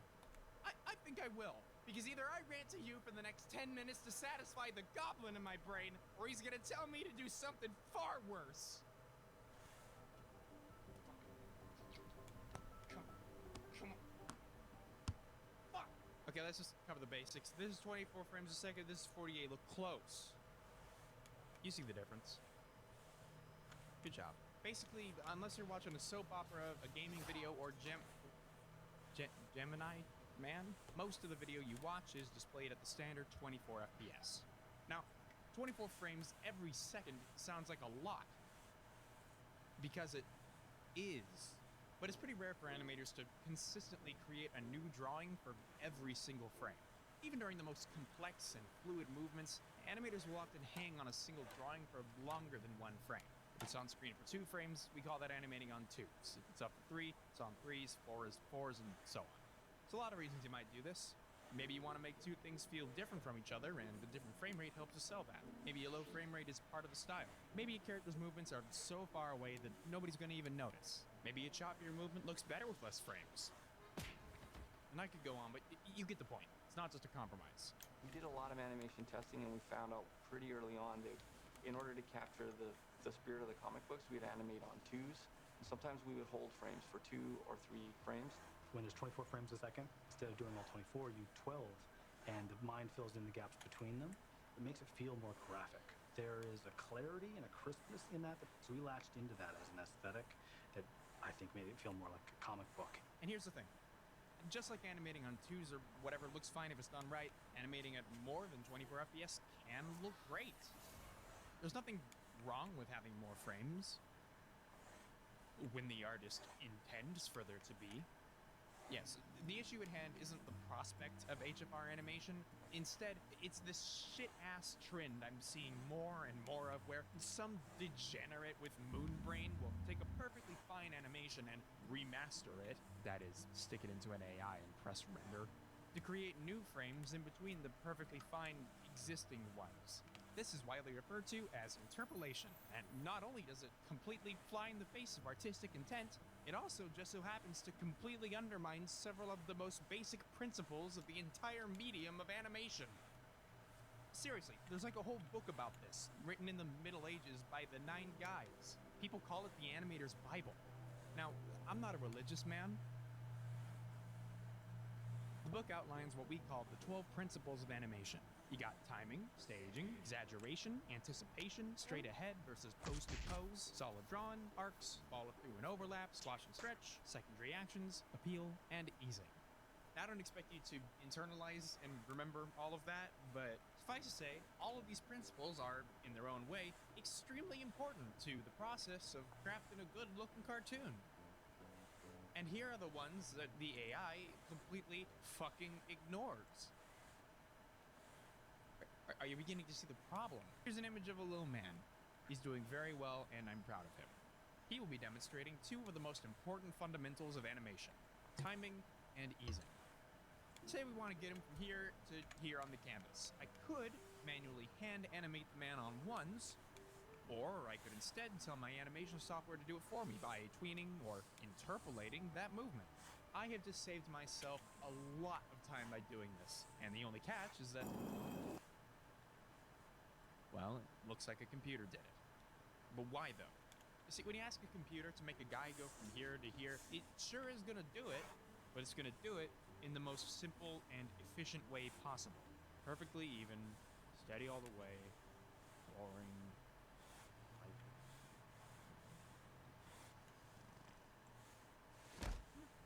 Exactly what the fucking AI is doing. And unless you're literally animating a robot, you would never.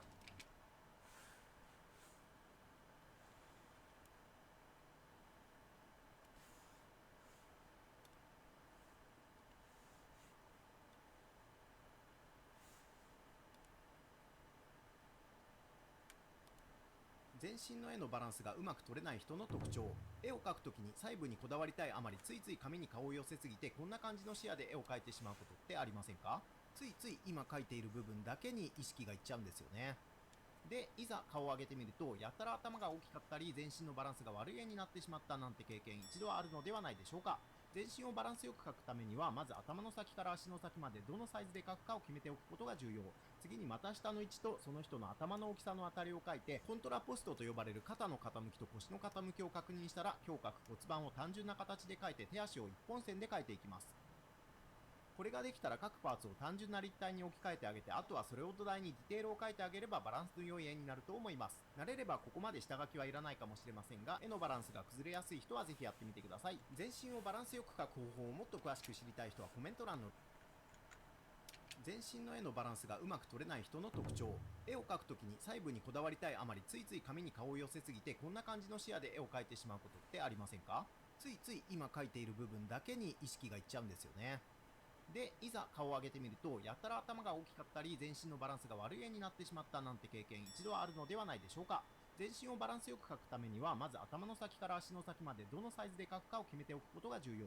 次に股下の位置とその人の頭の大きさの当たりを描いて、コントラポストと呼ばれる肩の傾きと腰の傾きを確認したら、今日描く骨盤を単純な形で描いて手足を一本線で描いていきます。これができたら各パーツを単純な立体に置き換えてあげて、あとはそれを土台にディテールを描いてあげればバランスの良い絵になると思います。慣れればここまで下書きはいらないかもしれませんが、絵のバランスが崩れやすい人はぜひやってみてください。全身をバランスよく描く方法をもっと詳しく知りたい人はコメント欄のリンクからどうぞ。あとチャンネル登録もお願いします。足の付け根がうまく描けない人はこれやってみて。足の付け根や腰回りがうまく描けない人のあるあるとして、足の骨は胴体の真下から出ていると思っている人が多いみたいですが、骨盤を四角い立体で考えると足が真下についている状態ってこんな感じなんですよね。これだと足を前後左右に動かすときにどう描いていいかわからなくなってしまうと思います。ですので腰回りを単純化して考えるときは、四角い骨盤にパンツの線を描き足してあげて、この部分にボールジョイントが入っていると考えて、そこから足を描いてあげるようにします。こちらもディテールを描き足してみます。見た目は先ほどのものとほとんど一緒なのですが、考え方が全然変わってきます。これだと足がどの方向に動いても腰回りの構造が捉えやすいのではないでしょうか。例えばこのようなポーズの場合、骨盤のブロックに合わせてパンツのラインをこんな風に描き、そこにボールジョイントを描き足してあげます。この時足はボールジョイントに沿ってこんな感じに動かせますね。どうです？簡単でしょ？この動画の内容についてもっと詳しく知りたい人はコメント欄のリンクからどうぞ。あとチャンネル登録もお願いします。腕を描く時のポイントとして、腕は肩の付け根側から描くのではなく、先に手がどこに来るのかを描いておくことが重要なんですよね。例えば腕を手前に伸ばしているポーズを描こうと思った時、腕の付け根の肩の部分から描き始めると、腕をどう描いていったらいいのかよくわからなくなってしまうなんていうことがあると思うんですよね。ですのでゴールとなる手の位置を先に決めておいて、その間をつなぐように腕を描いてあげると、どんなポーズの腕でも簡単に描けちゃうんですよね。動画の本編では難しいポーズの腕の描き方についてもっと詳しく解説していますので、興味がある方は概要欄のリンクをチェックしてみてください。あとチャンネル登録もお願いします。 Construction is the number one art skill I wish I knew about.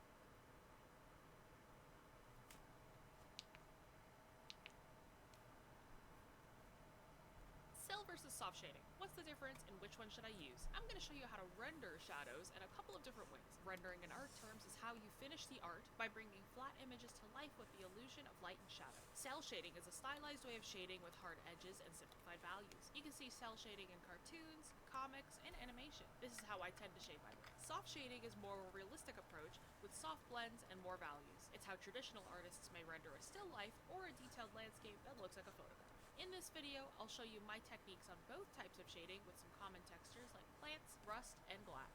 So rendering textures, we've got a few to go over. So plants have a few ways. I feel like plants are one that like you always see because they're like, oh, there's a really easy way to do this, or it's like something that everybody is like, oh, I hate rendering plants because it takes so long. It really doesn't have to. I'm gonna go over a few ways you can do it. Start with your darkest values first. Let's say we just have the general silhouette of a bush. Shift your color. If you say you're in this green area only, if you start with your darkest and then only use this green and just only get lighter with this green, sure, it works, whatever, but it isn't as like lifelike. So say we started off with this green that's closer to blue, and then we start to move closer to yellow as we get lighter. This feels more alive, right? This has more color to it. This feels a little bit colder. Generally, people do this. They hue shift, that's what it's called. They hue shift to make it feel warmer. So this is more cold. Hue shift. So that's what I'm going to do with this one. So let's say that we start with this general shape, and now I start to pick out more details. Of course, I'm still keeping them as general blobs, and then again, hue shift, get lighter in color. I'm going to make my brush smaller as well, because now what we want is to make our details just a little bit more noticeable. Now we're focusing more on actually getting details in there rather than just full silhouettes. So we're going to pick out certain leaves, pick out certain areas we want to highlight. Right, so it's not really one big blob anymore. Now we're starting to poke out leaves. We're starting to poke out things like that. Lighter. And that makes a nice kind of very warm rendered sort of work on the leaves. You can work on something like this. Depending on how much lighting you want, you can change how much light hits the bushes. You can change how big the leaves are. You can change whatever you want. This is just like a general tip. Very generally though, digital painters won't render out a bush this much. They'll choose like maybe 1 or 2 greens. Let's say that we've got like kind of just a generalized sky back here, and then maybe they'll have like get in the general shape there, and then maybe get like a little bit darker and bring that in, or a little bit lighter, and then that's it. Like they won't really do too much with it, because if you add too much detail, then you're already doing too much, so it tends to look fine just like that. If you want to make it lighter, you want to make it darker, whatever. Like that's up to you. That's the rendered version. This is more if you're going with painting. Another fun thing if you really want to do nice generalized bushes is if you get this like general shape in there. What's nice is a textured brush as well. Never use a hard round if you're going to do something like this. Notice how like textured and kind of chalky my brush looks. It's nice to get that sort of look in there. And then maybe add some slightly generalized color in there. Layer it in, work it in by opacity, by pressure. And then maybe if you want to add some fun little leaves, just add a few on top, especially if it's just in the background and you're not worrying too much about it. Like that's good enough too. If it's a background element, don't worry about it. Another really good thing is like if you have like trees.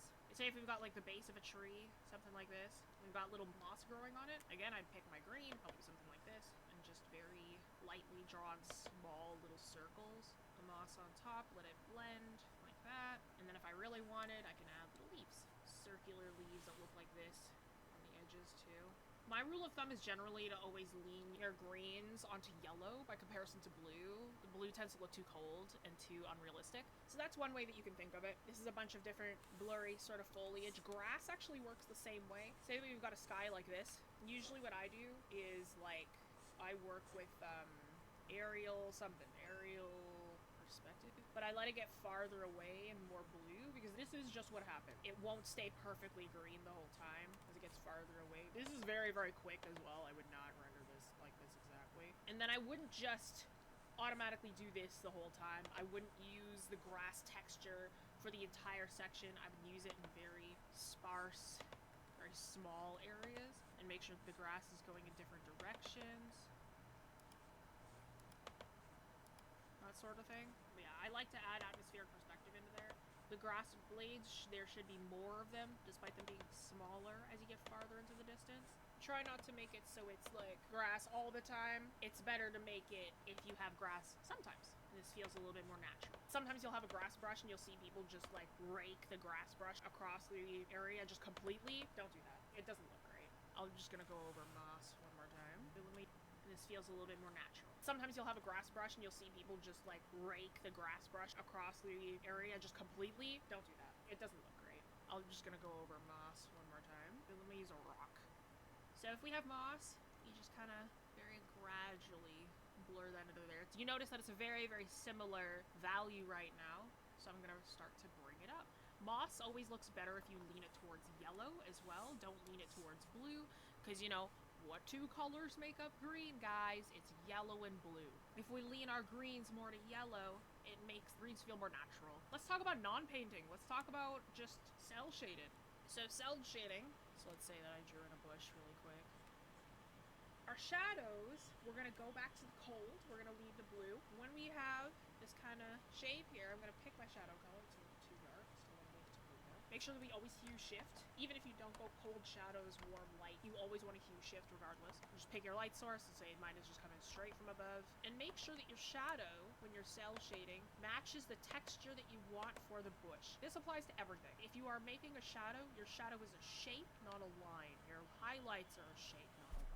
So make sure that when you are adding in your shadows, it isn't just straight across, it isn't just in one way or the other. You want to make sure that you are going in multiple directions, you're matching it to the shape of the leaves, that sort of thing, right? And your shadow will look great. Really easy way to do it.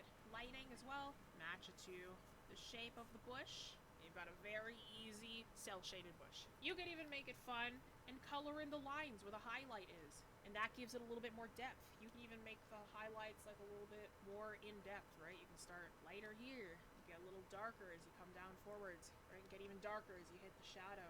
Never forgetting to hue shift, so the line isn't as intense. It's still lined, but it's not as intense as before. Let's switch this. Let's say, what would it look like if we made the lighting cold? If you have like your light spots, you want them to be more cold, you can 100% do that. So you can totally have a cold light. If you are having a cold light, this means you have a warm shadow. This is what you're supposed to do. If you have a warm light source, that means your shadow will be cold. If you have a cold light source, this means your shadow will be warm. That's a very simple principle that anybody can remember. But yeah, that's the easiest way to do celled bushes, celled foliage. Same deal with grass, same deal with all that fun jazz. Let's say that we have like moss inside of the tree. When you're drawing in moss as well, make sure that these little bumps are small, because moss doesn't look like a giant cloud, right? They're small. It's small little patches. If you'd like to support the channel and the creation of free arts education, become a member on Patreon. I just color my tree in really quick. All shadows and highlights can be done very, very quickly with, what's it called? Multiply layers and stuff like that. And like soft light / hard light / overlay layers, you can do that really, really quickly. Notice how when I do moss, I kind of add this little speckled bit here. Again, we're shading for texture. We're adding lighting for texture. And with cell shading, you only have like max, like maybe 2 or 3 different values to work with. So you've got to be careful with how you draw stuff on. So just adding this little speckled effect can help a lot. The moss already looks very different from the way that the bush does, and that's just because of the way that we shaded it. Ooh, rust. Rust is tough. So rendered and celled. Well, first of all, let's look up a reference. That should always be your first step, is looking up what you want. Take a look at what we have here. We've got a lot of these like reddish browns blending in here. Notice that a lot of it is speckled. It's not just brushed on, it's speckled, especially on these chains. Look at that, a lot of dots, a lot of that sort of thing. Here you can see it chipping away like the surface of the metal, and you can see it kind of bleeding into color of the metal, right? So we're taking in this information. We're saying, okay, what am I looking at here? What can I understand? What am I looking at with this one? So with this information now, let's say we've got our little thing here. Pick my brush, I'm going to choose this one because we saw a lot of speckled stuff, so I'm going to stick with that. So what we saw was a lot of this rust texture bleeding into the metal, right? So I'm going to start with that. Notice how subtle that gradient is. You can only see the difference really because we have this other pure gray one on the side. I kind of want the broken in sort of rust. So what I'm going to do now is, now that I have this sort of bleeding in, how I saw it was almost, there was this hard break where the rust started to show up, right? So I'm like, okay, now what I want is to figure out where I want this metal to be rusting away. Some of it was kind of cracking here too. If you're really bad with doing natural cracks, when you first start drawing cracks, easy way to do it is if you take your pen, put it in your non-dominant, and try and draw a straight line. That makes you really nice natural cracks, really nice natural lightning. So both of those work beautifully. And then there are some areas like slightly brighter, stronger looking rust that peek through, and some deeper rust that's there. Half of learning to draw is observation, understanding what you're looking at and not just drawing from imagination. Say, okay, I know what this thing is, I'm gonna Google it, what am I supposed to do with this thing? And then I also saw a lot of deep speckly bits. Now, I'm not really one to do that off the top of my head, so let's pick a brush that I think would work. I have a fun little speckly brush here that will work just nicely for this. Especially if I'm working with concept, this will make it a lot easier. And then I'll go back in, pick out some details that I want to re-render. So let's see, we've got some rust spots that I want to focus on, bring out a little bit until I'm content enough. And then maybe we've got some, if I go back in here, maybe we've got some rust kind of falling here. Kind of got that funky-ish texture. Celled is a little bit easier. Okay, I should have chosen the lighter one here, so I'm going to switch to a lighter. Usually, any cell shaded anything looks better if you have like a little bit of rendering. So I'm gonna try with no rendering, but it usually looks better if you do. So let's say we render that in just a little bit. If we don't want it to be really smooth, I could just render it slightly. And then a fun little trick that I've seen people do is like add in just like little spots like this, and that gives like the idea of rusting almost. It's the same like way that people render out malachite. It's that same kind of deal. And then like just add in some of the circles within some of the darkest areas. Try to make it as random as you possibly can. There, rust. Glass is funky. I struggle with teaching glass because I swear I have a different method for glass every single time.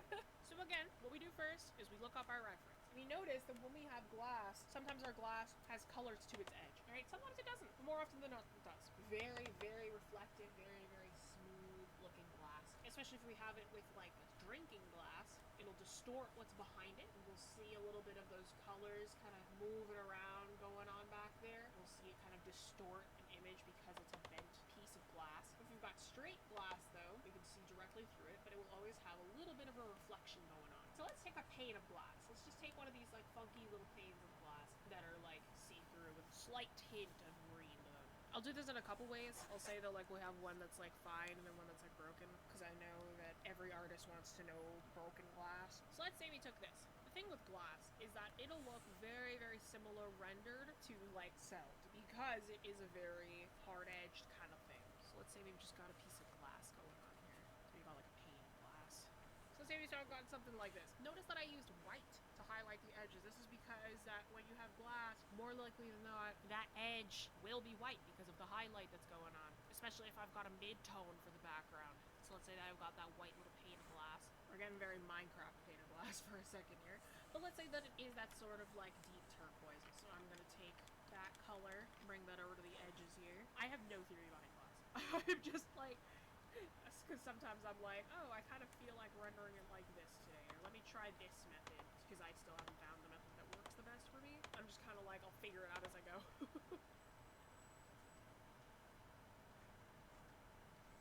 And then the glass pane, what'll happen is now what I'm doing is I'm going to find one of these sides. Like, okay, this is one side of my glass pane that I'm looking at right now. So what I'm going to do now is with this single side, because it is flat, say that my light source is coming from above, so now it kind of looks like that. Let's say it's fluorescent lighting. So we've got a pair of like tube lights coming from up there. That's when you would use these like strips, is depending on how, or what kind of reflectivity is coming off of it.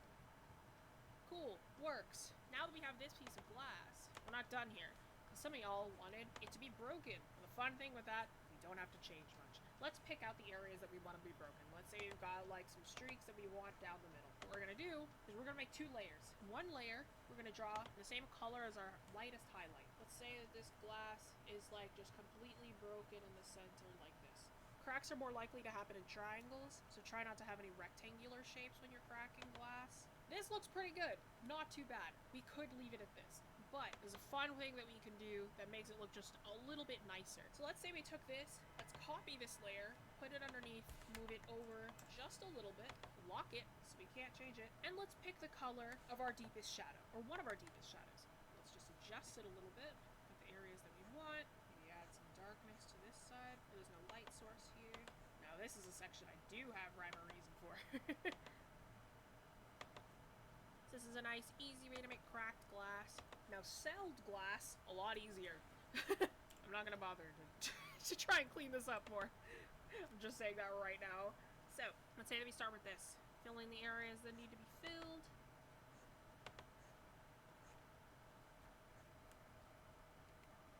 Let's say we got this right now. All we've got to do is just do that, and then just our little glass like that. That's easy enough. There's nothing crazy that goes along with that. Cell shaded glass isn't too bad. Like, obviously, the shading itself, like the highlights themselves, will change depending on where your light source is coming from, what light sources you have. I'm just going like, oh, there's like tube lights. And we're looking down on it. That's what my thought process is. Actually, what I'm gonna do, I'm gonna draw in these, and then I'm gonna use an eraser that's soft, and just erase not super harsh. There we go. Nice and easy. Don't need to render anything. So let's say we took that. We wanted to crack this. Let's say we got some cracks going on here. The fun thing about cell shaded shadows is that they actually look better if you don't really add that much depth to them. So personally, I just kind of like leaving them like this, if that's the vibe that I'm going for. But it's really up to you. Join a virtual class to learn live from our professional artists. Get creative assignments, individual guidance, and real-time feedback on your artwork. Start today and level up your practice. If you learn something new, like and share this with a fellow art nerd. If you love receiving quality and free arts education, subscribe. Here's a couple other videos you can check out next. You came here to learn animation? Let's do it. Hey guys, Sebastian here from Noble Frugal Studio. Last year I released a video called How to Start Making Your Own Animated Series. It's by far my most popular video, and that series of videos is your and my favorite on this channel. Thank you for your continued support as I continue churning out episodes of that series, and I wish you well on all of your animated projects. I did notice though that a lot of comments on the first video were from disappointed people who said I didn't really teach them how to make an animated series. But I think what they meant to say is that I didn't teach them how to make animation itself. Since that video was about making an animated series, going into it, I had already assumed that the viewers would know how to make animation, since making an entire series is a way bigger project. But as it turns out, a lot of you out there want in on this animated series stuff, but you don't know how to make animations. So today, I'm here to answer 5 very important questions so you can get started making your own 2D animations. Make sure to stay tuned until the end, because at the end of the video, I have a huge announcement to make about this channel.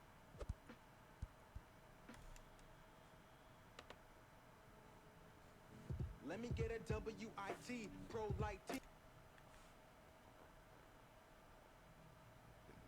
2D animation is basically the consecutive viewing of different drawings that gives the illusion of movement. You can create this effect by using software to draw your individual frames and then export them to a video file for viewing them in succession.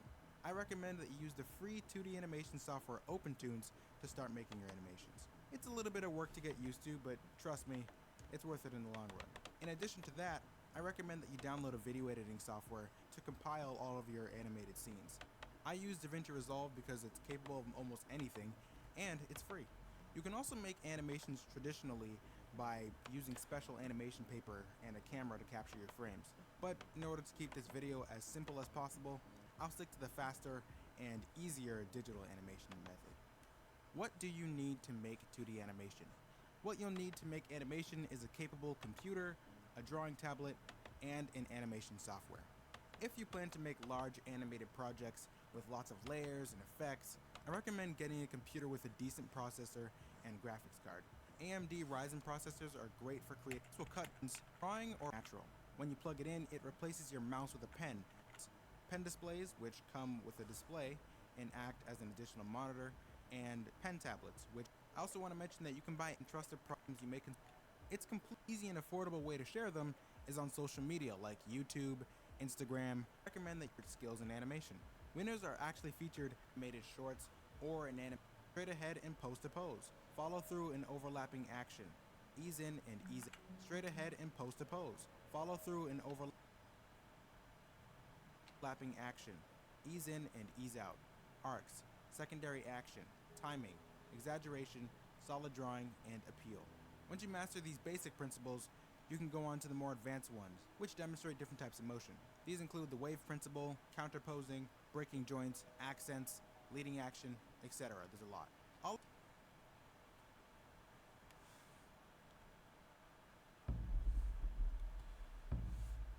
be going over my top digital background tips that drastically improve my art. If you spend too much time stressing or fussing over your backgrounds, these tips can help you simplify and speed up your process. Again, these are the tips that helped me. There's always the possibility that it won't help you the same way, but you can draw however you want. If you have your own tips that helped you with your backgrounds, feel free to share as a comment down below. Don't let your background overtake the character if it's not the focus. That's the number one thing that I see all the time is that people were like, they'll draw in the background and it'll be like crazy busy, super filled with a bajillion things, but it's not the focus. And then it takes away from the character that you're drawing. 3 strats that I usually use are to use less detail overall, just forfeit the detail. Sometimes it's better just not to add in enough detail at all. Blur it. If you draw in something, blur the background so it fades away from the character, or have no background at all. Just don't put in a background if you don't want it to overtake a character. If you have, there's a character in front, if you don't want it to be the main focus of what the composition is, then either use less detail or blur it. If it's not the main focus of anything, you really don't have to make it super, super detailed. Try this experiment with me. Choose something in your current environment and focus on it. Do you see the background around it in full detail? No, it's out of focus. Our eyes can only focus on one thing at a time, so if you make everything highly detailed in an artwork, it will lack focus and realism as well. There's background in a good chunk of these pages. They're blurred. There's no detail on them. You can tell that it's a background, you can tell the setting, you can see what's happening, but it's not the forefront. It shouldn't be the forefront because it's going to take away from the characters if the background is way too detailed, way too in there. So you got to make sure that you have your background not take over the main character focus. If the background is meant to be in focus, then you can have it have detail. Let's say that you do want the background to be in focus, right? With this one, so the background isn't super out of focus, it's not super in focus, but it doesn't take away from the main character in the front. Your eyes should lead to the main point of focus first. But at that point, if the background is part of the illustration, you want the people to pay attention to it, then you should add more detail to it after that. Say you have an establishing shot, you have a full background where you want like everything to be like super, super focused on, right? You can use line art for your background. In this example, I use a combination. Line art in the buildings in the foreground and no lines with a blur in the background to help achieve depth. If you don't, then don't use any line art for your backgrounds. Have it fade into the background, just use colors only. And it'll fade nice and easily away and not take away from your character. Use less detail, blur it, or no background at all. Depth is done with your foreground, middle ground, and background. I just taught this. Let me pull out the lesson. This is from my art mentorship class. Your background, your midground, and your foreground are the three planes that you usually have on any kind of background. If you want to learn more about composition, I'll add a link to our video all about that, which you can watch about next. But if you would like to add depth, say if you have like something coming closer to you, something that's a little bit farther away, if you have a blur, you can tell that these tree leaves are directly in the front because they're nice and blurred, they're kind of covering the camera, it shows a bit of a short focal length. Same deal with here. If you want depth with something that's coming closer towards you, you can blur it. The thing that is in focus will be nice and sharp, very easy to see, but the thing that comes closer to you will be a lot blurrier. But yeah, you can add depth by just blurring. I didn't write any of that down because that's backgrounds in general. Texture, let's do this. Plants, props, that sort of thing, and the light can be done with a lot less detail than you think, right? A lot of people end up like, especially with like bushes or like trees, they'll end up trying to draw a bunch of little leaves all the time, a bunch of little grass like bits, so on and so forth. Plants can just be a swipe of the brush. It can just be like a little tick, right? Chairs can be like 5 lines put together. They don't even need to be like rendered out like crazy, right? If it is not the focal point, don't focus on it. Stay zoomed out. If you're working on a background, don't zoom in constantly. If you zoom in all the time, it is going to make you focus in on places that you don't need to focus on. It's going to make you worry about detail that you don't need to worry about. If you like try and zoom in all the time, it's going to slow you down and it's going to make things way too overly detailed. Trees, little information. Very, very small amount of information. Zoomed out, you can tell it's kind of a foggy day in a forest, kind of looking up at some grass. Zoomed in, it's like 3 brush strokes. There's no detail here. It's an illusion. It's false. Stay zoomed out. I did this whole background with like this zoom length. I didn't change anything. I did not do anything extra. These leaves at the front, you can tell that they're leaves. You can tell that these are grass blades. It's a single line.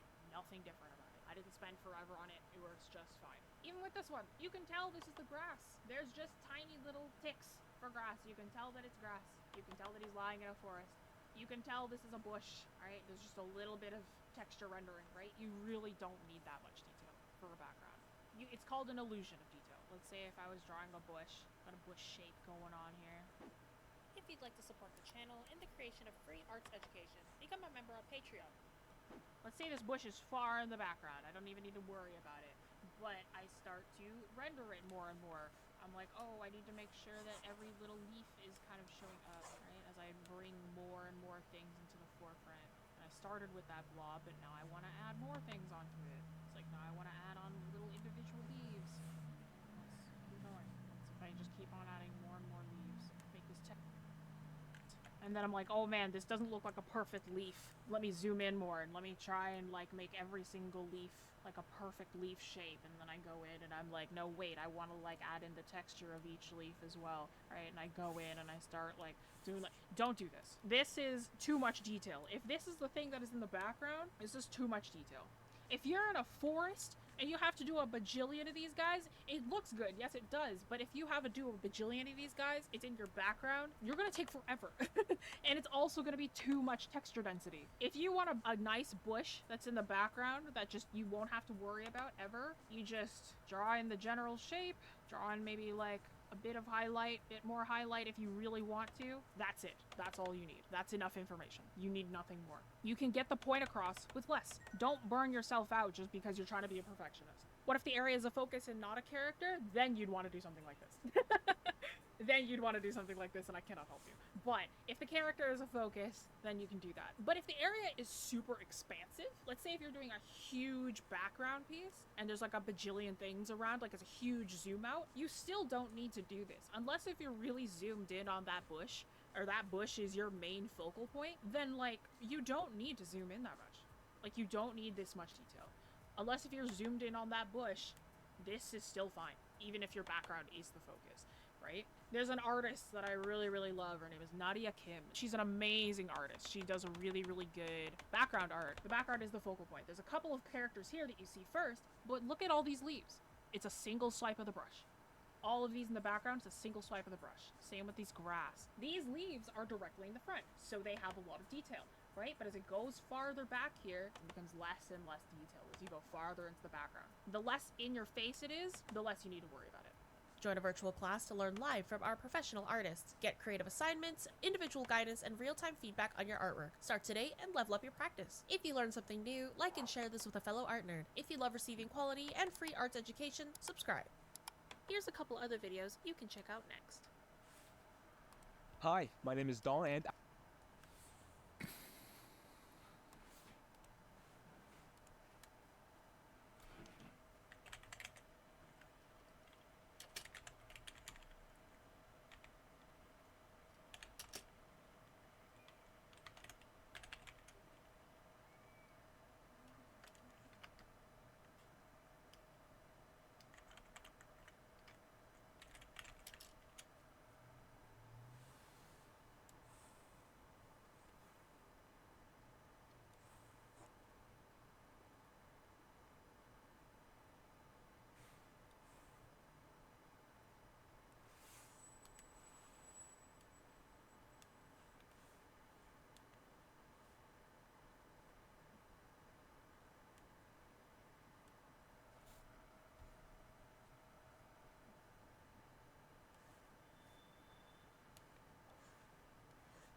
I'm an animator.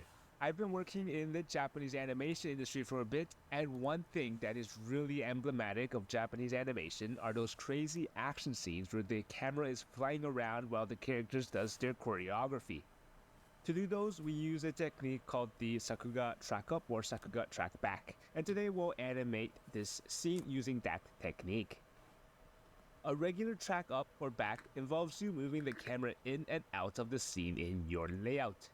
You indicate the start and end positions, and the compositor makes it happen during the compositing phase of production. With a Sakuga TE or TB, we hand animate that camera move. It's much more complicated, but it allows us to create those crazy dynamic action shots that Japanese animation is quite known for. Let's get started. Before we animate, we should take the time to plan out our scene. We'll start off in a neutral pose with our camera pointed straight and tight on our character's face. Then, as she anticipates back before initiating the throw, we pull back the camera to reveal more of the character. As she is about to throw, we push the camera closer into the ball. And as the ball starts flying away from our character, the camera keeps tight on the ball as we move away from the character. Alright, let's get drawing. Like always, I'll be drawing in Clipstudio Paint, and you can find my layout template in the description below. For our first pass, we'll just get the main structure of the body down and try to get some of those features down, and we'll figure out the details such as the hair and clothes later once we get our movement locked down. For our starting drawing, it would just be a close-up of our character. You might as well get her glove in frame as well. We'll label it A1. Moving on, the camera starts pulling out on the character, so she is going to be smaller in the frame. I want her to anticipate here, so I'll tilt her head down and keep those eyes closed. We'll get that glove higher in there as well. We'll label it A2. Then we'll have our character take the wind-up pose before throwing the ball. Here she'll start turning, facing screen right, and note that the camera is still pulling back, so keep her smaller. I referenced a Shohei Ohtani video of him pitching while drawing this. Always use a reference when you can. Alright, label it A3 and let's move on. The camera continues to pull back while our character pulls out the baseball as she gets her arm high into the throwing position. We'll keep her head turning to keep the momentum flowing. This will be our A4 drawing. Moving on to A5, we continue with that movement with the camera continuously pulling back as the character gets even smaller in frame. The character starts to turn towards the target she is throwing at, keeping eye contact of whatever is off screen right. The left hand with the glove is lowered further, and the right hand with the ball goes up into the throwing position. Next, our character starts throwing and starts shifting her body weight forward as our camera moves tight on the baseball. Let's get that head really big and close to the camera and try to really push that expression. We can get the rest of the body in there. The left shoulder here is important to convey the action and the force. And let's get that right arm in there. Foreshortened with the ball in her hand. Play with foreshortening to dial up the dynamism in your animation. Alright, label it A6. Next, let's go closer on the ball.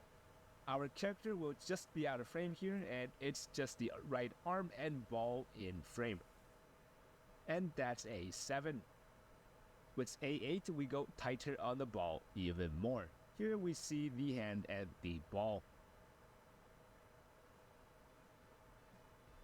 Then with A9, we go even tighter. I want to use the baseball to wipe the screen as we transition into the next section of the scene. This is also the drawing where our character lets go of the ball. Moving on with the next drawing, we want the camera to start pulling away from our character. The head is still pretty close to the camera here, so let's keep that big and in frame.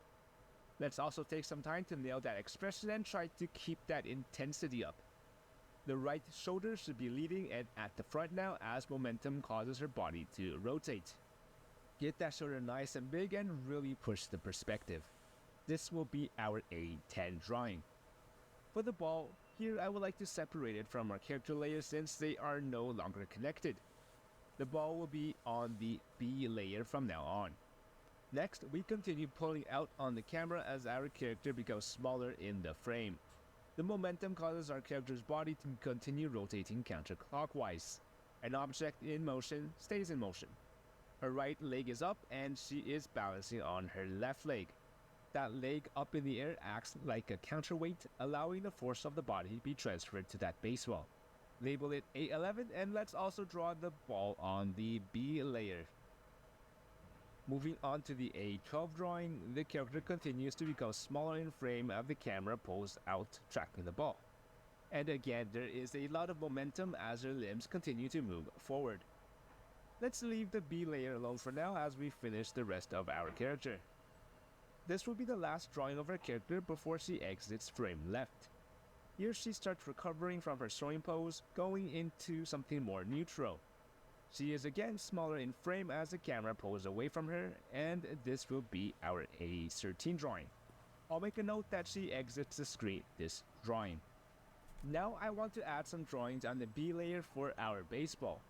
We want to keep this alive and moving. Right now the baseball goes up to B5. I don't know if it's enough, so let's time out our animation and find out. For the first half of our scene, I think I'll time everything on 3s. I feel like we need around 2 in between drawings as we go into A2, 3 going into A3, 2 going into A4, and since the spacing between the drawings become closer here, a single in between drawing going into A5. From A5, let's time everything on 2s as the pace of the scene speeds up. So 2 in-betweens going into A6, a single drawing going into A7, and then no in-betweens going into A8, 9, and 10. As the camera starts pulling away, let's get 2 in-betweens going into A11, A12, and A13. The B cell with the baseball will also be on 2s. Here I have 1 in-between going into B2, 3 into B3, and the rest will have a single in-between drawing until the end of the scene. And playing this back, I think we can remove the in-between between A10 and A11 to make the end part of our scene go a bit faster. And speaking of the end, let's add a couple of drawings on the B layer to pad that out. Going up to B8 allows us to have a scene that is around 3 seconds and 12 frames long. Crip Studio Paint lets us create these temporary in-between track labels to mark where our in-betweens are. It's just a visual thing, but it makes things easier to read. Playing back our animation, I can see that the spacing between some of our drawings are a bit too large. So I will go back and fill in some of them with Nakawari Sanko drawings or in-between reference drawings or breakdown drawings as they're called in the West.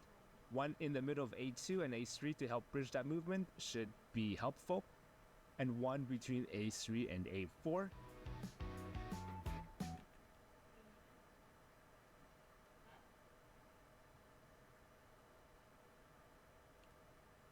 A5 and A6 should be enough.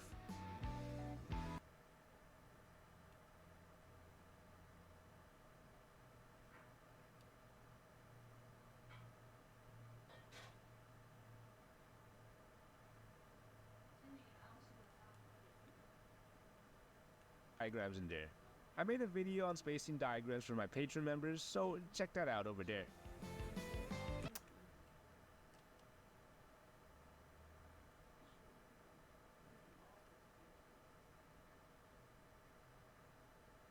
To wrap up, I'll get the rest of those in-between labels in our timeline. Now let's take some time to add some details and anything missing, such as our character's hair, and finish our drawings.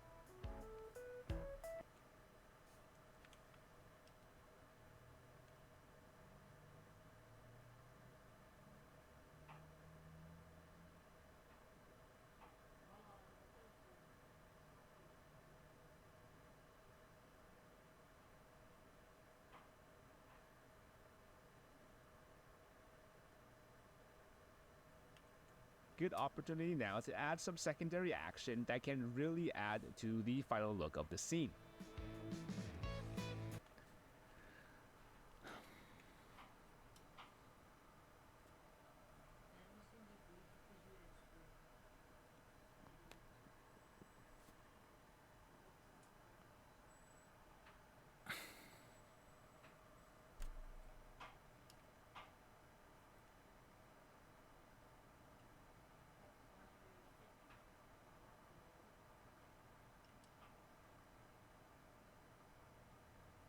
looking through some of these drawings, I think an extra in between from A7 to A8 on 2s to help slow down that hand could help out the movement. As you work as an animator, you'll be constantly making adjustments. For the A6 drawing, let's add some shadows and use it to figure out the lighting for the rest of the scene. For rough animation, I will always shade in at least one drawing.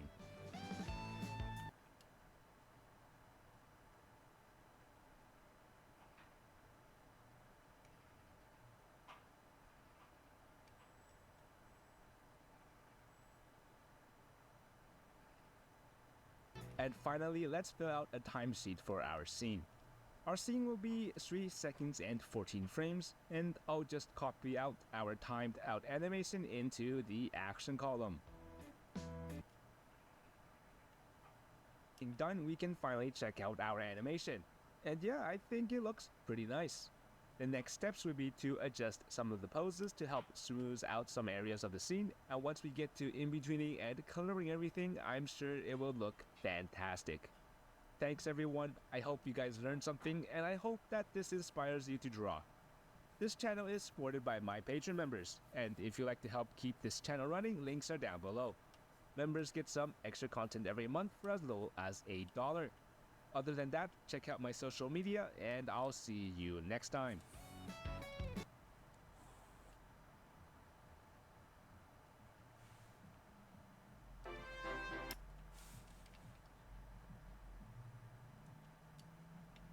You might think.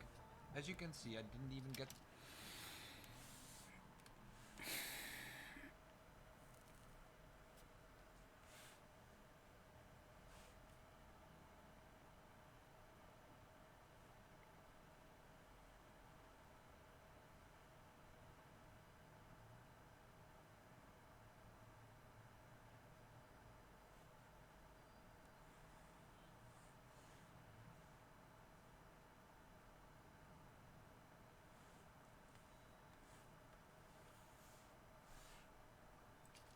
to finish these drawings because I didn't know how to continue and quite frankly just gave up.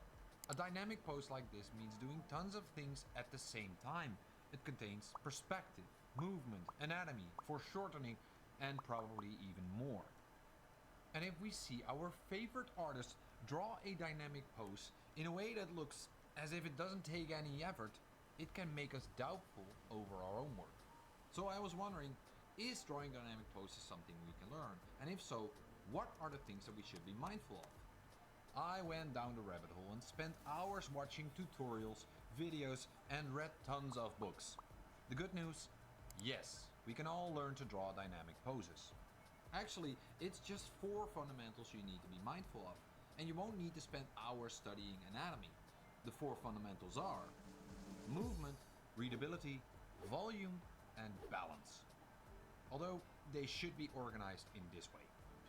We'll look at these concepts in a bit, but first, when is something dynamic? What is dynamism?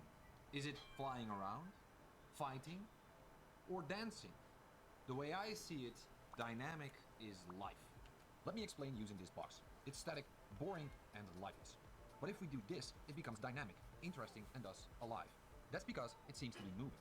But is it moving to the right or the left? And it makes us wonder, how is it moving? On its own, or is something else moving it?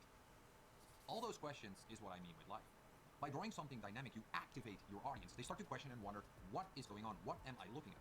Although it's a still image, it suggests something just happened or is about to happen. And you can do the same thing with a figure instead of a box. This one is static, this one is dynamic, and this one is super dynamic. We can determine if something is dynamic by looking at 2 things. The angle of the object, in this case the body, which angles more to a 45 degree when something is more dynamic, and by looking at the balance line. Balance is about the distribution of our weight. Some poses are stable, but as we move around in daily life, we strike off-balance poses, or even poses we can only hold for a few seconds. This pose, for example, is way more off-balance than this pose. We can determine the balance by visualizing the heaviest part of the body, the ribcage, and drawing a line from the sternum down to the ground. In the left image, the line falls right between the feet, which means the heaviest part of the body is evenly supported by both of the legs. But in the right image, the balance line shows us the body is supported by just one leg. Thus, the right image is more off-balance and more dynamic. Balance is the most fundamental aspect of drawing dynamic poses, and that's why we have it underneath the other 3 fundamentals. Balance is about stability, footing, and angles. If we visualize a skill from 0 to 100, 0 meaning static and 100 meaning dynamic, most of the poses we strike in everyday life will fall within this normal distribution. Probably 80% of daily life falls within this yellow area.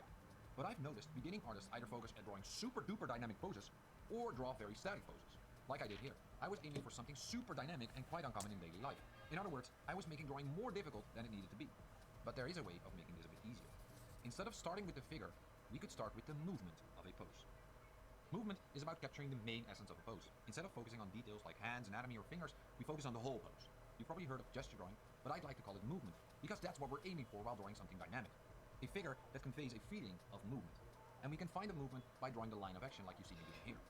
Movement is our second fundamental, which covers the big idea, gesture, and the feeling of a pose. It seems so simple to draw the line of action that we tend to jump to drawing details and anatomy, once we've established the big idea. But that's where you're making a mistake, because after movement, we're better off with visualizing volume. Volume is nothing more than creating the illusion that we're drawing something that has weight. You might think you're watching me drawing blocks or cubes here, but in all honesty, it's just a bunch of lines on a flat screen. They're not containing any volume at all.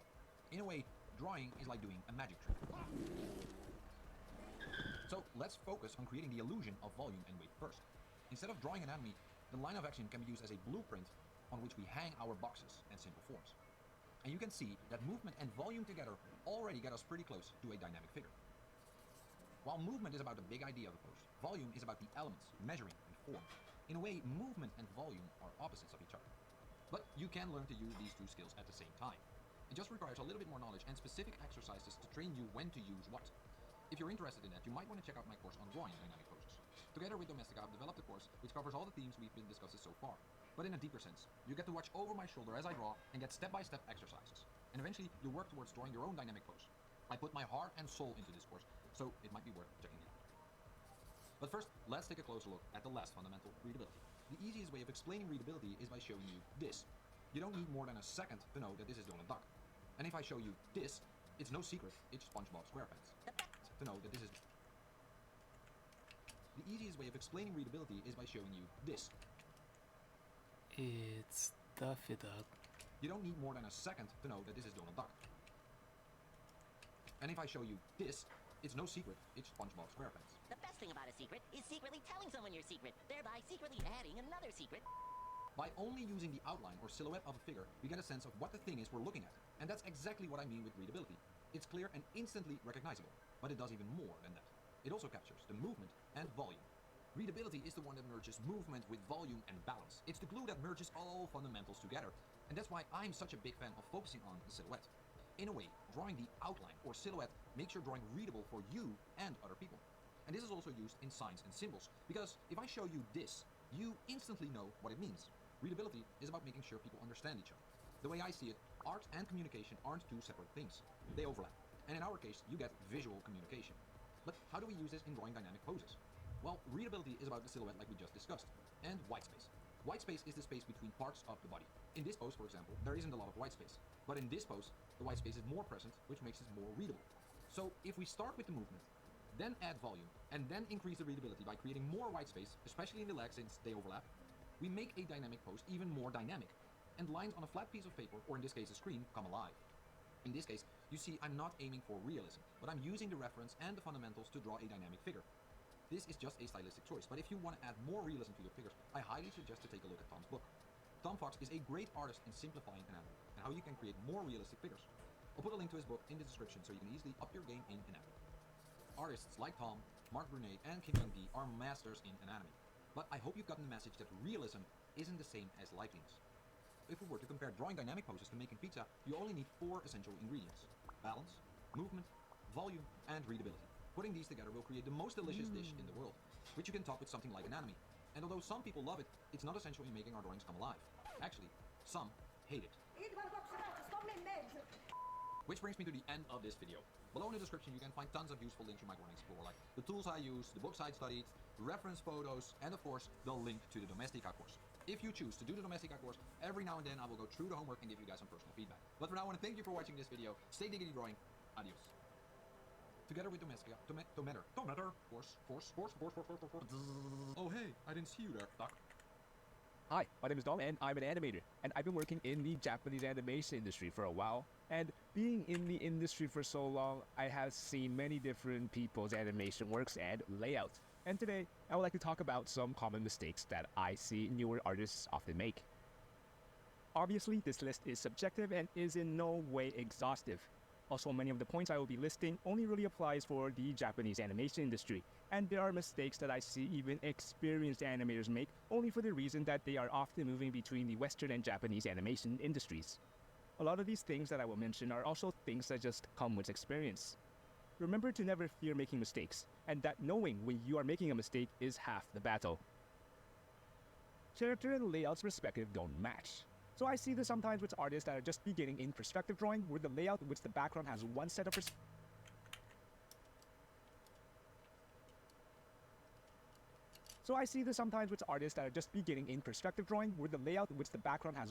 perspective, and the animation layer which the character are on a different set of perspective when they are supposed to be on the same perspective. This lack of cohesion can make your drawing look quite amateur. In this scene, we have a BG and a character's cell layer, but the more you look at it, the more off perspective it looks. First of all, the character's eye line doesn't match up with the perspective of the wall behind her, even though they are parallel to each other. Also, this is a slight low angle shot, but the character doesn't look low angle at all. Some ways to remedy this is to draw your rough drawing with what I call the cardboard boxman method to establish the perspective your character needs to follow. Here I make sure that our box character and the brick wall behind them all match and share the same space as well as perspective lines. The six-sided cube can really help bring out the proper sense of perspective. After that, we can use our cardboard man as a guide and draw our actual character on top.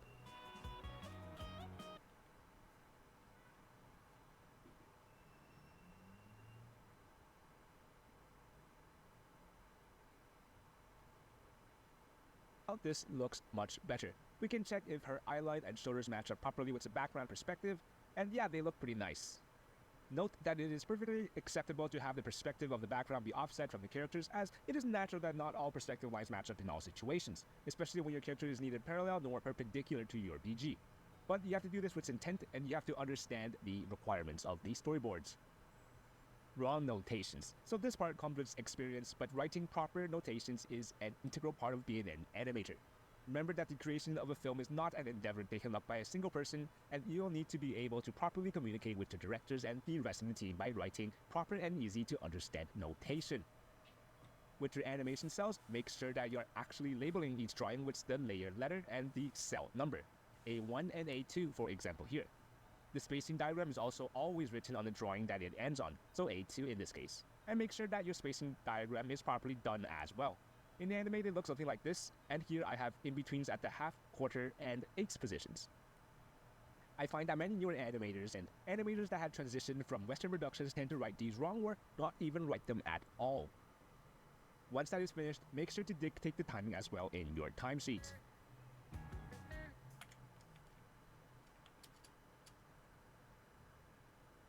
Find that newer artists have difficulty dealing with camera work notations like pans and trucks, and there's a video on this channel that goes over those as well, so take a look.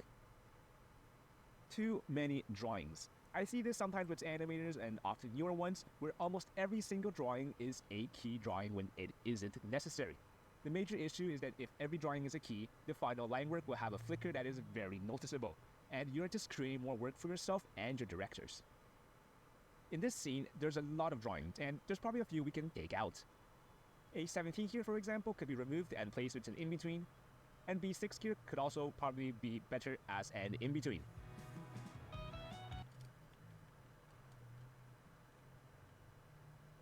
Drawings for our character's run cycle, and while we drew them all out, which is fine, in Japanese animation we can also leave these to the in-between artists. So for the run, it would go key contact pose, in-between, key contact pose, and repeat. And here's a little tip. When doing the spacing diagram for a run, you can indicate that you want some up and down movement by drawing the spacing diagram like this. Again, drawing shouldn't really be a key unless it needs to be a key. Obviously with scenes with a lot of action, you are going to need many drawings. But for the majority of your scenes, just leave it to the in-between animator to draw those intermediate drawings. Weird timing. So in animation, especially in the Japanese animation industry, we generally animate on 3s, meaning each animation drawing is exposed for 3 frames. We also animate on 2s or 1s when the opportunity calls for it. Animating on series allows the production to keep the budget constrained, as a fewer number of total drawings need to be made. As a rule, aim to keep your animation on series unless there is a reason to not to. And when you do need to animate on 2s or 1s, go for it. I also see animators who time out their animation on 4s before, and I feel that's where things start feeling like a slideshow once you get into the 4s territory. The only place I would animate on 4s is maybe with something that is in extreme slow motion. Copy and pasting animation styles is also something that I see with newer animators, especially ones that started out drawing digitally and don't have much traditional experience animating on pencil and paper. As a rule, unless part of the drawings are meant to be a held cell, never copy and paste one part of the drawing to use for another. I've seen people copying a drawing, duplicating it, and adding a slight skew or other small change, and they would use it for a completely new animation cell. The rule of thumb is to always redraw. Retrace if you must, but never copy and paste. There is beauty to the curves of a hand-drawn line, and copy and pasting can destroy that. In my opinion, as well as most of all the senior directors here, copying and pasting creates poor quality animation. The only time that one could copy and paste is again when part of the cell is going to be a held drawing, where the parent is the drawing being copied and pasted from. In the Japanese animation industry, this is called a gosei drawing. And that's it. I hope you guys learned something today. Thanks everyone for watching. This channel is supported by my Patreon members, and if you'd like to help keep this channel running, links are down below. Patreon members get some unique content to them every month. Other than that, check out my social media, and I'll see you guys next time.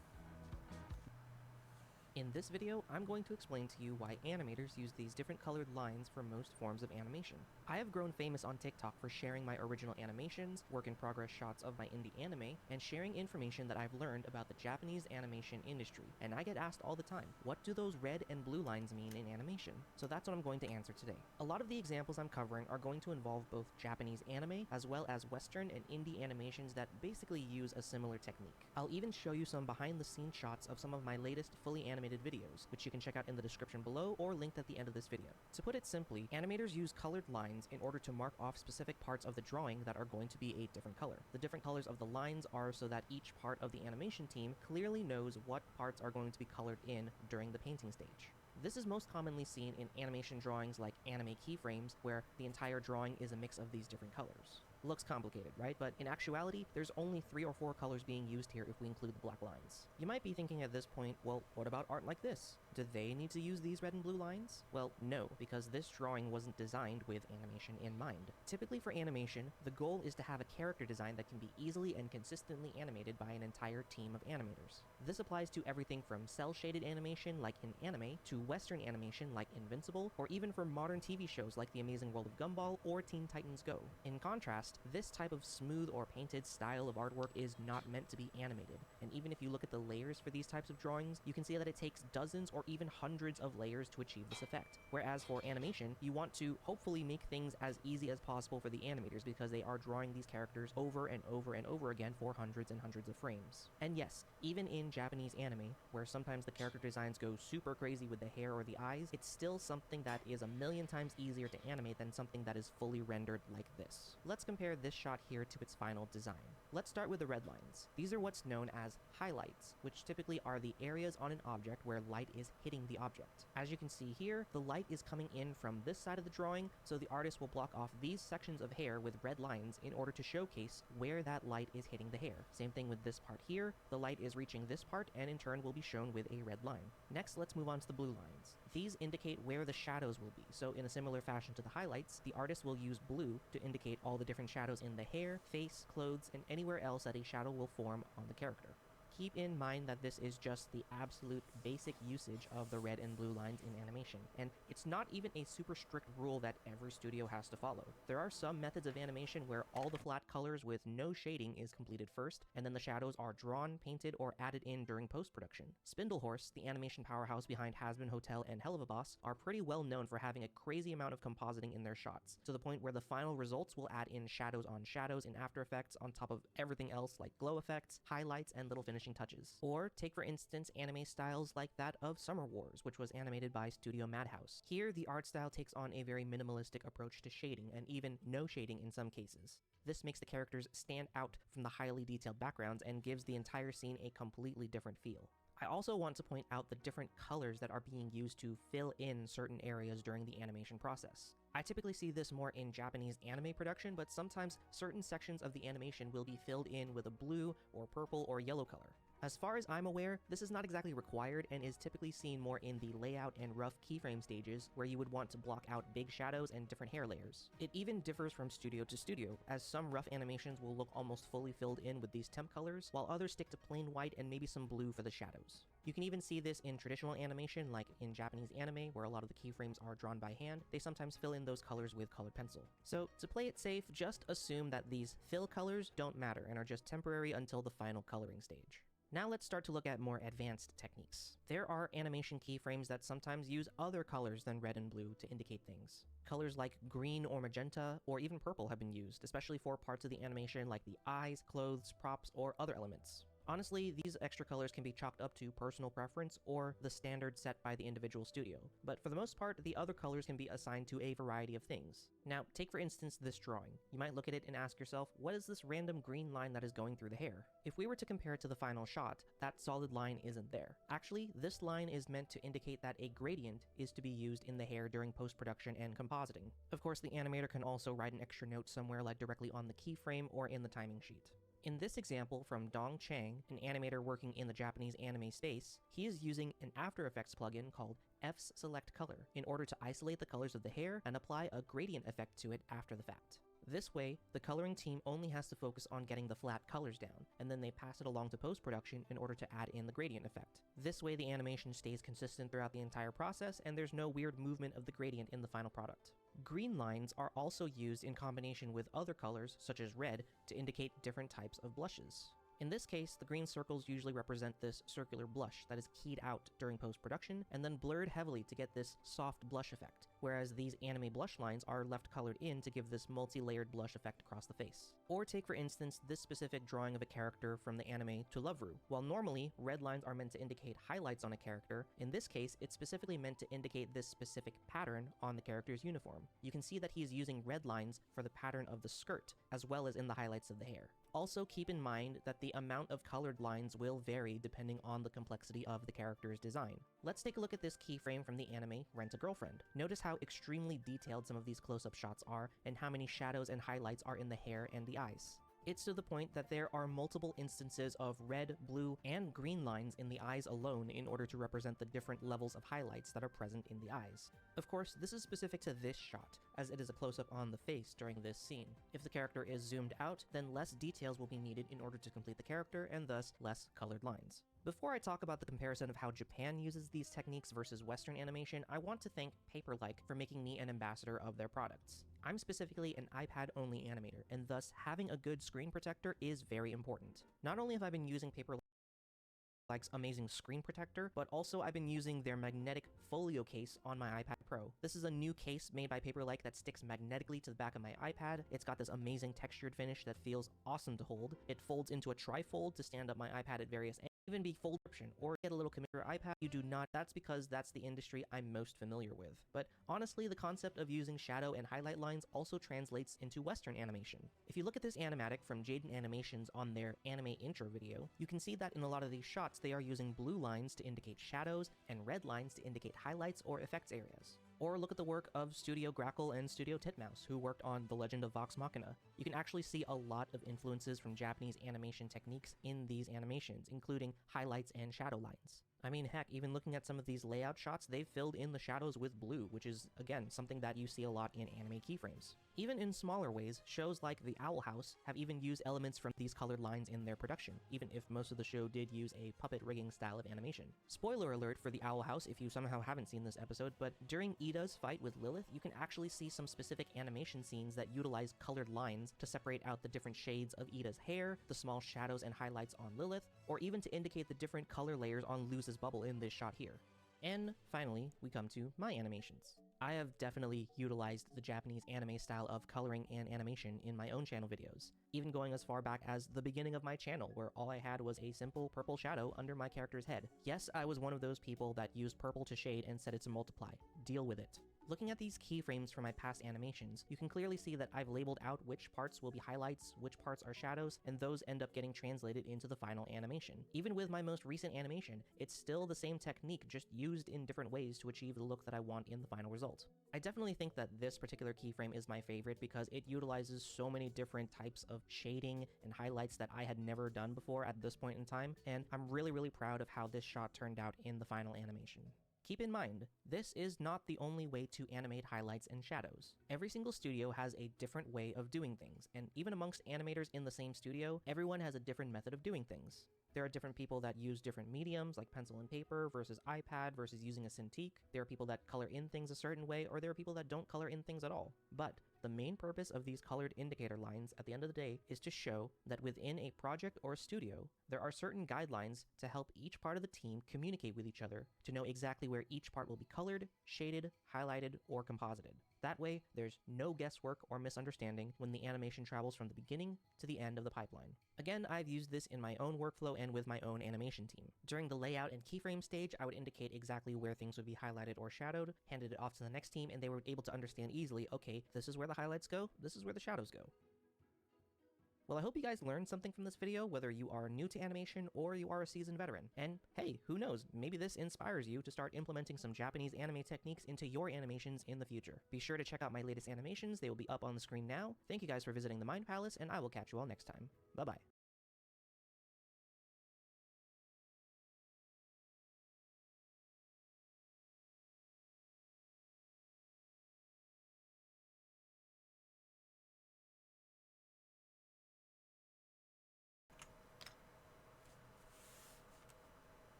Know how to do is to draw a walk cycle.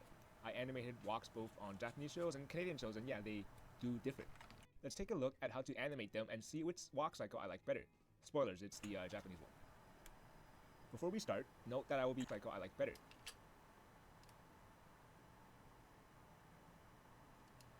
Spoilers, it's the Japanese one. Before we start, note that I will be using the OpenToon software to animate in.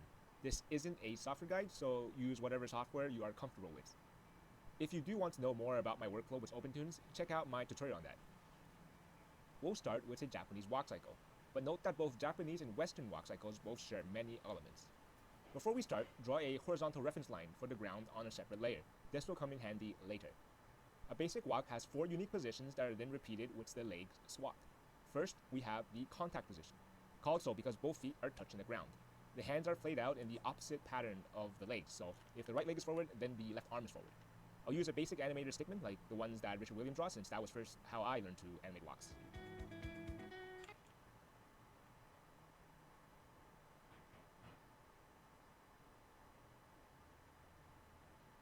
Treadmill, so imagine them running in place. I like this way of doing things as this lets us just slide the layer the animation is on to get the character to move. Okay, the next pose is the down position. The whole body is shifted downwards and both feet are still on the ground. Just move the bit backwards if you can imagine that treadmill running below the character. The arms here are at the widest position.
animation.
I don't remember, maybe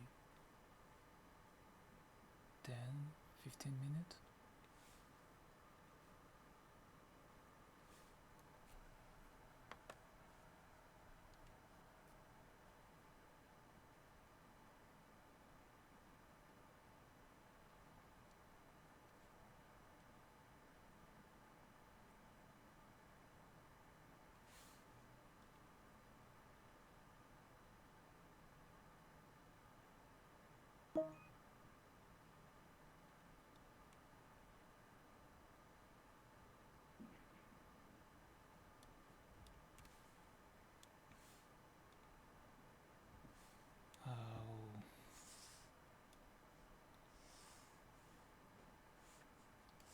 I think first time I tried to animate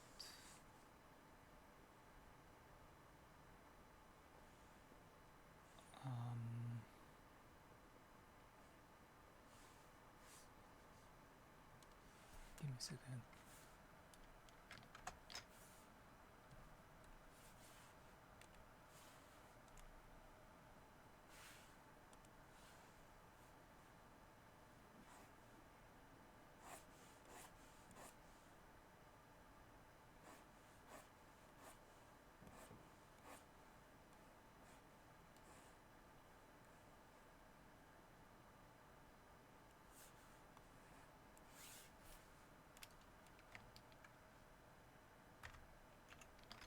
It was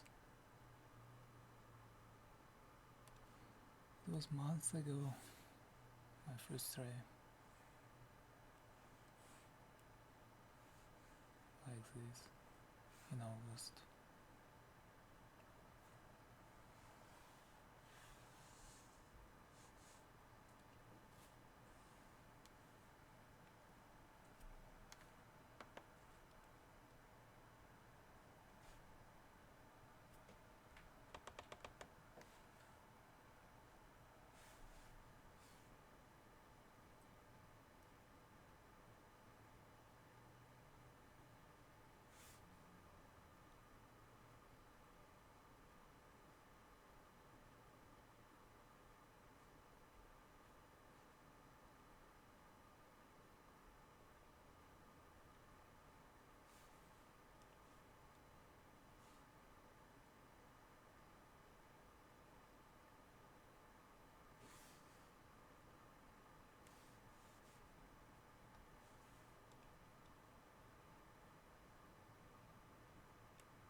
Good night.